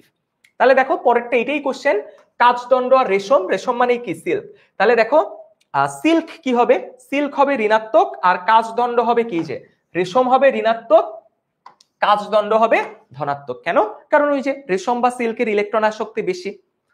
পরেরটায় চলে যাই, তড়িৎ চৌম্বক আবেশ উৎপন্ন আবিষ্ট তড়িৎ। দেখো মানে ব্যাপারটা একটু বোঝো, যে আমার কাছে ধরো একটা নিরপেক্ষ বস্তু আছে, একটা নিরপেক্ষ বস্তু আছে, কারণ যতগুলি পজিটিভ ততগুলি নেগেটিভ, এটা হচ্ছে নিরপেক্ষ ছিল। ধরো এটা হচ্ছে একটা নিরপেক্ষ আধান নিরপেক্ষ বস্তু। এই আধান নিরপেক্ষ বস্তুর কাছাকাছি যখন আমি একটা আধানযুক্ত বস্তু আনবো বা একটা আহিত বস্তু আনবো, কি করলাম? আমি একটা আহিত বস্তু নিয়ে আসছি। দেখো মাঝখানে কিন্তু কোনো টাচ করি নাই, মাঝখানে কিন্তু কোনো টাচ করা হয়নি, বাট আমি যখন নিরপেক্ষ বস্তুর কাছে আহিত বস্তুটা নিয়ে আসব, তখন কি ঘটনা ঘটবে? এই পজিটিভ গুলি আকর্ষণ করবে কাকে? নেগেটিভকে। তাহলে দেখো নেগেটিভ গুলি এখানে, পজিটিভ গুলি আকর্ষণ করবে কাকে? নেগেটিভকে। তাহলে নেগেটিভ গুলি এইদিকে চলে আসবে, আর পজিটিভ পজিটিভকে কি করবে? বিকর্ষণ করবে। সো পজিটিভ গুলি চলে আসবে এইদিকে। তাহলে দেখো এই নিরপেক্ষ বস্তুটাও এখন কি হয়ে যাবে? একটা আহিত বস্তু হয়ে যাবে। কেন? এই সাইডটা নেগেটিভলি চার্জ, এই সাইডটা পজিটিভলি চার্জ। এই প্রসেসটাকে আমরা বলি, এই প্রসেসটাকে আমরা বলি হচ্ছে তড়িৎ আবেশ। এই প্রসেসটাকে আমরা কি বলি? এই প্রসেসটাকে আমরা বলি হচ্ছে তড়িৎ আবেশ, তড়িৎ আবেশ। এবং এই প্রসেসটা একটা টেম্পোরারি বা ক্ষণস্থায়ী প্রসেস। কেন টেম্পোরারি বা ক্ষণস্থায়ী প্রসেস? কারণ আমি যখন এই আহিত বস্তুটাকে আবার দূরে নিয়ে যাব, তখন এই আহিত বস্তুটা আবার কি হয়ে যাবে? নিউট্রাল হয়ে যাবে, আবার নিউট্রাল হয়ে যাবে। সো এই আবেশ প্রক্রিয়াটাকে আমরা কি বলি? একটা টেম্পোরারি বা একটা ক্ষণস্থায়ী প্রসেস। যতক্ষণ আহিত বস্তুটা থাকবে ততক্ষণ এও আহিত থাকবে। আহিত বস্তুটাকে সরাইলাম, এটাও সাথে সাথে কি হয়ে গেছে? আধান নিরপেক্ষ হয়ে যাবে। So this process is called temporary বা ক্ষণস্থায়ী। বুঝতে পারছি সবাই? সবাইকে এই কথাটা বুঝতে পারছি যে কেন এটাকে আমরা ক্ষণস্থায়ী বলতেছি? তাহলে এবার একটু আসো আমরা একটু পরেরটাতে চলে যাই। আধানের মধ্যবর্তী আকর্ষণ বা বিকর্ষণ বলের মান কতটি বিষয়ের উপর নির্ভর করে? অর্থাৎ এইখানে একটা আধান আছে, এখানে একটা আধান আছে, দিস ইজ Q1 আর দিস ইজ Q2, এদের মধ্যবর্তী দূরত্ব হচ্ছে d। তাহলে এদের মধ্যবর্তী যে আকর্ষণ বল, সেই F ইকুয়াল টু কি? K Q1 Q2 divided by d square. তাহলে এদের মধ্যবর্তী আকর্ষণ বল তিনটা জিনিসের উপর নির্ভর করে। এক, আধানদ্বয়ের গুণফল, আধানদ্বয়ের গুণফল। দুই, আধানদ্বয়ের মধ্যবর্তী দূরত্ব, মধ্যবর্তী দূরত্ব। আর তিন, মাধ্যম। মাধ্যম মানে এই দুইটা আধান কোন মাধ্যমে রাখা। এই দুইটা আধান যদি আমার ধরো বাতাসে থাকে, তাহলে এদের মধ্যবর্তী আকর্ষণ বল হবে একরকম। এই দুইটা আধান যদি পানিতে থাকে, এদের মধ্যবর্তী আকর্ষণ বল হবে আরেক রকম। সো এদের মধ্যবর্তী আকর্ষণ বলতেছি, বিকর্ষণও হইতে পারে। সো এদের মধ্যবর্তী আকর্ষণ বা বিকর্ষণ বলটা, বা যেটাকে আমরা এক কথায় তড়িৎ বল বলতে পারি, সেই তড়িৎ বল তিনটা জিনিসের উপর ডিপেন্ডেন্ট। আধানদ্বয়ের গুণফল, আধানদ্বয়ের মধ্যবর্তী দূরত্ব, আর আধানদ্বয়টা কোন মাধ্যমে আছে। বুঝতে পারছি? সো অপশন সি হচ্ছে আমার কারেক্ট, যে তিনটার উপর ডিপেন্ড করে। এবার দেখো আকর্ষণ বলের মান মধ্যবর্তী দূরত্বের কি। দেখো এটা খুব সহজ একটা এমসিকিউ। আমরা জানি F is proportional to Q1 Q2 and F is proportional to 1/d square. কোত্থেকে পাইছি? এই যে এই ফর্মুলা থেকে। দেখো আধানদ্বয়ের গুণফলের সমানুপাতিক, বাট আধানদ্বয়ের মধ্যবর্তী দূরত্বের বর্গের ব্যস্তানুপাতিক, দূরত্বের বর্গের ব্যস্তানুপাতিক। সো কি হবে? দূরত্বের বর্গের ব্যস্তানুপাতিক। সো অপশন ডি আমার কারেক্ট অ্যান্সার। পরেরটাতে চলে যাই। মধ্যবর্তী দূরত্বকে যদি অর্ধেক করি, এদের বলের কি হবে? দেখো আমরা জানি F is proportional to 1/d square. দূরত্বকে কি করছো? অর্ধেক করে ফেলছো। তাহলে কি হবে? 1/2 স্কয়ার। তাহলে এইটা ইকুয়াল টু কি হবে 1/1/4, বা এটাকে আমরা চাইলে লিখতে পারি কি, এটাকে আমরা চাইলে লিখতে পারি, এটাকে আমরা চাইলে কি লিখতে পারি, এটাকে আমরা চাইলে লিখতে পারি 4। এই যে 1/1/2 স্কয়ার, এটাকে লিখতে পারি 4। ইট মিনস আমার এদের মধ্যবর্তী বল 4 গুণ হবে। দেখো দূরত্বকে অর্ধেক করছি, তাহলে বলের মান কি হবে, বলের মান 4 গুণ বাড়বে। তাহলে দেখি বলের মান কি হবে, 4 গুণ হবে। কোত্থেকে পাইলাম, দেখো এই সম্পর্কটা থেকে ডিরেক্ট পেয়ে গেছি। বুঝতে পারছি? ওকে, পরেরটাই যাই। দেখো এই জায়গায় আমরা ম্যাথমেটিক্যালিও বের করতে পারি, বাট আমরা কিন্তু জাস্ট এই প্রপোর্শনাল রিলেশন থেকেই কিন্তু বলে দিলাম কি হবে, এটা 4 গুণ হবে। এইবার আসো, দ্বিগুণ করা হলে এদের মধ্যবর্তী বল কি হবে। আচ্ছা এটা তো, আচ্ছা এবার কি বলছে, মধ্যবর্তী দূরত্ব দ্বিগুণ করা হয়েছে। দ্বিগুণ মানে কি, তাহলে আমরা আরেকবার একটু লিখি, f is proportional to 1/d square, তার মানে 1 দ্বিগুণ 2 স্কয়ার, তার মানে কত 1/4। তাহলে বলের মান কি হবে, বলের মান 1/4 হবে। তাহলে বলের মান কি হবে, 1/4। বুঝতে পারছি কিভাবে, সরাসরি বলে ফেললাম। দূরত্ব কি করছি, দ্বিগুণ, সো 2 এর উপর স্কয়ার, সো কত হয়ে যায় 1/4, মানে 1/4। পরেরটায় কোন সম্পর্কটি সঠিক, আসো দেখি। আচ্ছা E ইকুয়াল টু F/Q, আচ্ছা প্রথমটাই সঠিক। তারপরে আমি একটু লিখে দিই, আমার ফর্মুলা হচ্ছে W equal to V equal to, আমরা এইভাবে মনে রাখি, V ইকুয়াল টু W/Q, আর E ইকুয়াল টু হচ্ছে F/Q, E equal two F/Q। এবং V এর আরেকটা ফর্মুলা আছে KQ/R, আর এটার আরেকটা ফর্মুলা আছে KQ/R স্কয়ার, আর F এর ফর্মুলাটা হচ্ছে Q1 Q2 divided by R square. D লেখা যায় আর লেখা একই কথা, D মানে যে আর লেখা একই কথা। সো এই হচ্ছে আমার টোটাল ফর্মুলা। সো মিলাই দেখো প্রথমটাই আমার কারেক্ট, বাকিগুলি আমার রং। পরেরটায় চলে যাই, দেখি কি বলছে, কোন তড়িৎ ক্ষেত্রে 10 কুলম্বের, তাহলে একটা আধানের মান দেয়া আছে 10 কুলম্ব, আহিত বস্তু স্থাপন করলে সেটি 10 নিউটন বল লাভ করে। তাহলে F এর মান কত দেয়া আছে, F এর মান দেয়া আছে 10 নিউটন।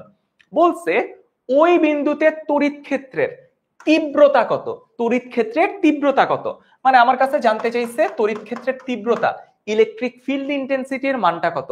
সো আমরা জানি কি E equal two F/Q। So আচ্ছা এটাকে ছোট হাতের কিউ দিয়ে লিখি, ঠিক আছে, এটা আমরা ছোট হাতের Q equal two F/Q।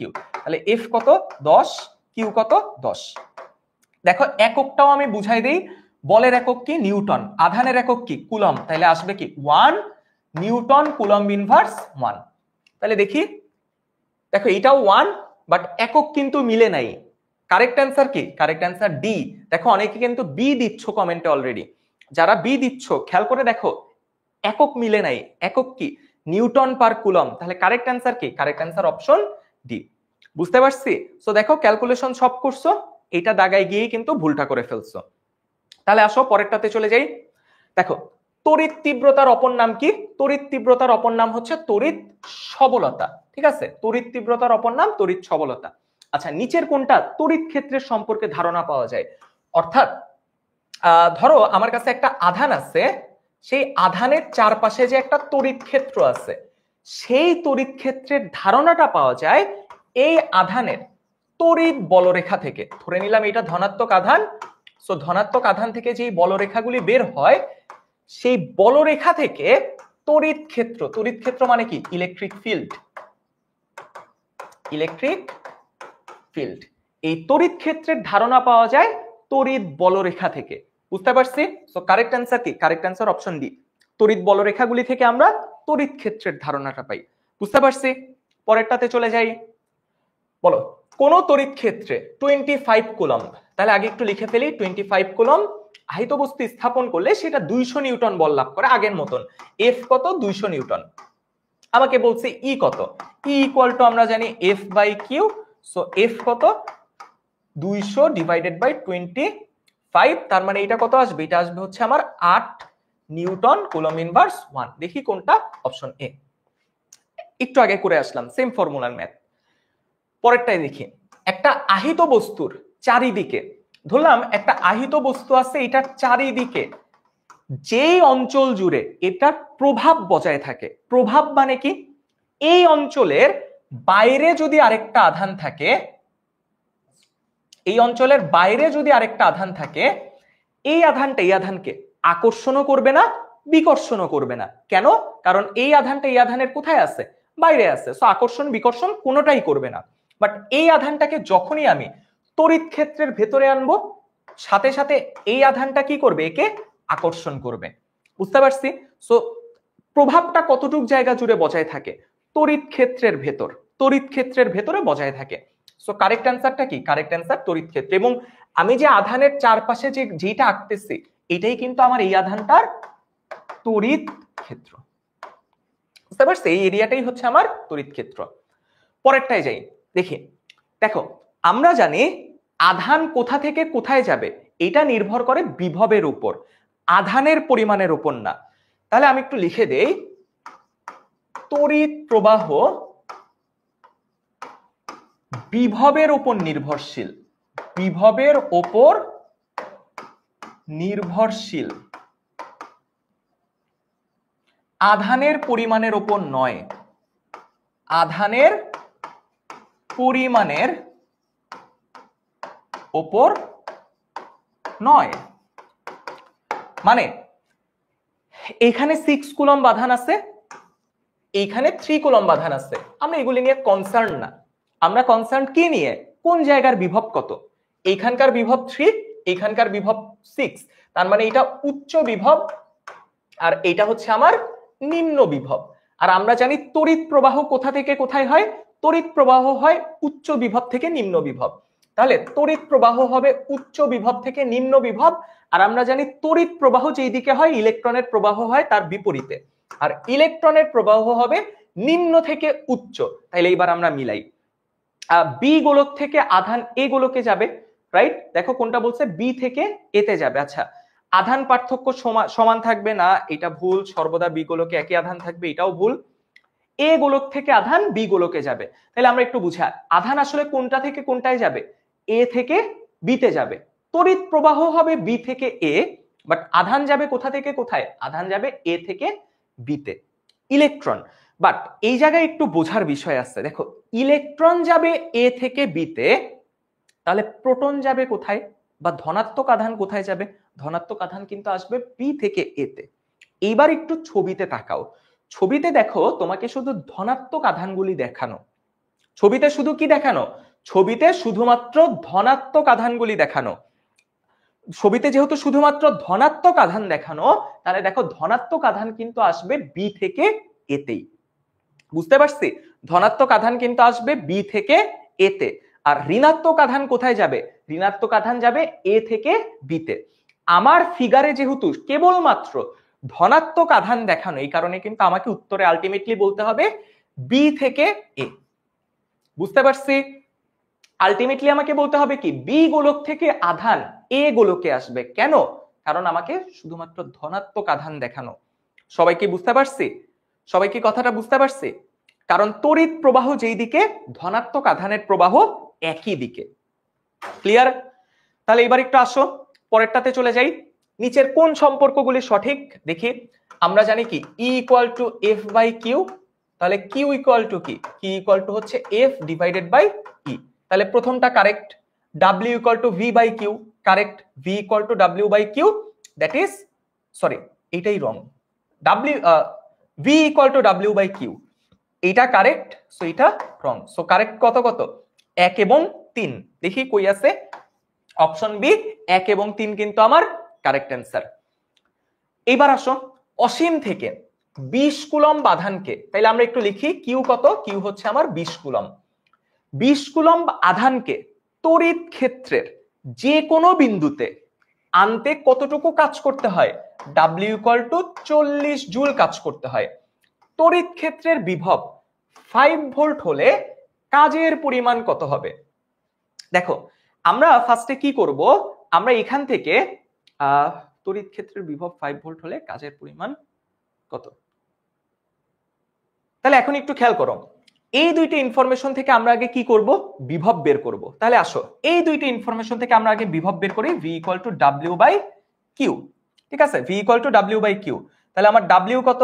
W হচ্ছে 40 আর কিউ কত? কিউ হচ্ছে 20, তার মানে 2 ভোল্ট। এরপরে আমাকে কি বলছে? তড়িৎ ক্ষেত্রের বিভব 5 ভোল্ট হলে কাজের পরিমাণ কত হবে। তাহলে দেখি ওই ক্ষেত্রে আবার ডাব্লিউ বের করতে হবে। ডাব্লিউ ইকুয়াল টু কি V into Q. So V কত, ভি হচ্ছে আমার 5 আর কিউ কত, কিউ হচ্ছে 20। তার মানে এটা কত হবে 100 জুল। আচ্ছা দেখি আমাকে কি বলছে, অসীম থেকে ধনাত্মক আধানকে তড়িৎ ক্ষেত্রের কোন বিন্দুতে আনতে কাজের পরিমাণ কত। ওকে, তাহলে এখন একটু খেয়াল করে দেখো, তাহলে এখন একটু ভালো করে খেয়াল করো যে আমার এই এমসিকিউটায় আমি কিন্তু সরাসরি 100 জুল অ্যান্সার বলতে পারবো না, ঠিক আছে। একটু আগে বোঝো আমাকে কি বলছে, অসীম থেকে যখন আমি 20 কুলম্ব আধানকে আনি তখন আমার কি পরিমাণ কাজ করতে হয়, 40 জুল কাজ করতে হয়। সো 40 জুল যখন আমি কাজ করি সেই বিন্দুর বিভবটা কত, সেই বিন্দুর বিভব আমাকে, আচ্ছা তোমাদের তো এরকম কমপ্লেক্স কি দেওয়ার কথা ডাব্লিউ,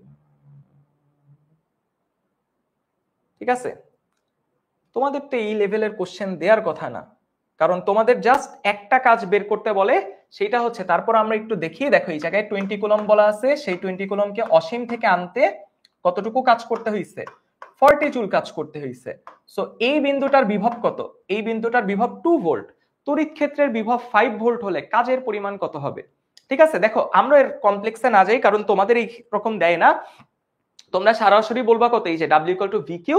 সো আমাদের কতটুকু কাজ করতে হচ্ছে, আমাদের 100 জুল পরিমাণ কাজ করতে হচ্ছে, ঠিক আছে। তোমাদের সরাসরি এই যে W equal to V Q, W equal to V Q বলে আমরা কি বলবো, আমাদের 100 জুল কাজ করতে হচ্ছে। লাস্ট এমসিকিউ, একটা বস্তুর আধান কত, 5 কুলম্ব, বস্তু সরি চার্জ কত, চার্জ হচ্ছে আমার 5 কুলম্ব, বস্তুটার ধারকত্ব মানে ক্যাপাসিটেন্স কত বলা, 5 ফ্যারাডে বলা, ওইটার পটেনশিয়াল কত, মানে আমাকে ভি বের করতে হবে। বলতো এটা আমরা কোন ফর্মুলা দিয়ে করব, এটা আমরা কোন ফর্মুলা দিয়ে করব, আমাদের ফর্মুলা হচ্ছে কিউ ইকুয়াল টু সিভি। তাহলে ভি ইকুয়াল টু কত, ভি ইকুয়াল টু হচ্ছে আমার কিউ বাই সি, কিউ কত 5, সি 5, তার মানে এটা আসবে 1 ভোল্ট। সো কারেক্ট অ্যান্সার কত, কারেক্ট অ্যান্সার হচ্ছে আমার অপশন এ। বুঝতে পারছি কারেক্ট অ্যান্সার কত, অপশন এ। যে আমার ফর্মুলা কি Q equal to CV, so C এর ভ্যালু বসাইছি আর কিউ এর ভ্যালু বসাইছি, আমরা কার ভ্যালু পেয়ে গেছি, ইলেকট্রিক পটেনশিয়াল বা ভি এর ভ্যালু পেয়ে গেছি। সো এই আমাদের চ্যাপ্টার 10। সো আলটিমেটলি আমরা আজকে কি করলাম, আজকে আমরা 3টা চ্যাপ্টারের এমসিকিউ সলভ করলাম। সো ক্লাসটা কেমন লাগলো সবাই একটু জানায়ও যে ক্লাসটা কেমন ছিল। আমরা কিন্তু নেক্সট দিনও লাস্ট 4টা চ্যাপ্টারের উপর একটা ওয়ান শট ক্লাস করব। সো আজকের ক্লাসটা আমাদের এই পর্যন্তই থাকবে। সবাই ভালো থাকো, সুস্থ থাকো, ইনশাআল্লাহ পরবর্তী কোনো একটা ক্লাসে আবার দেখা হবে। আল্লাহ হাফেজ।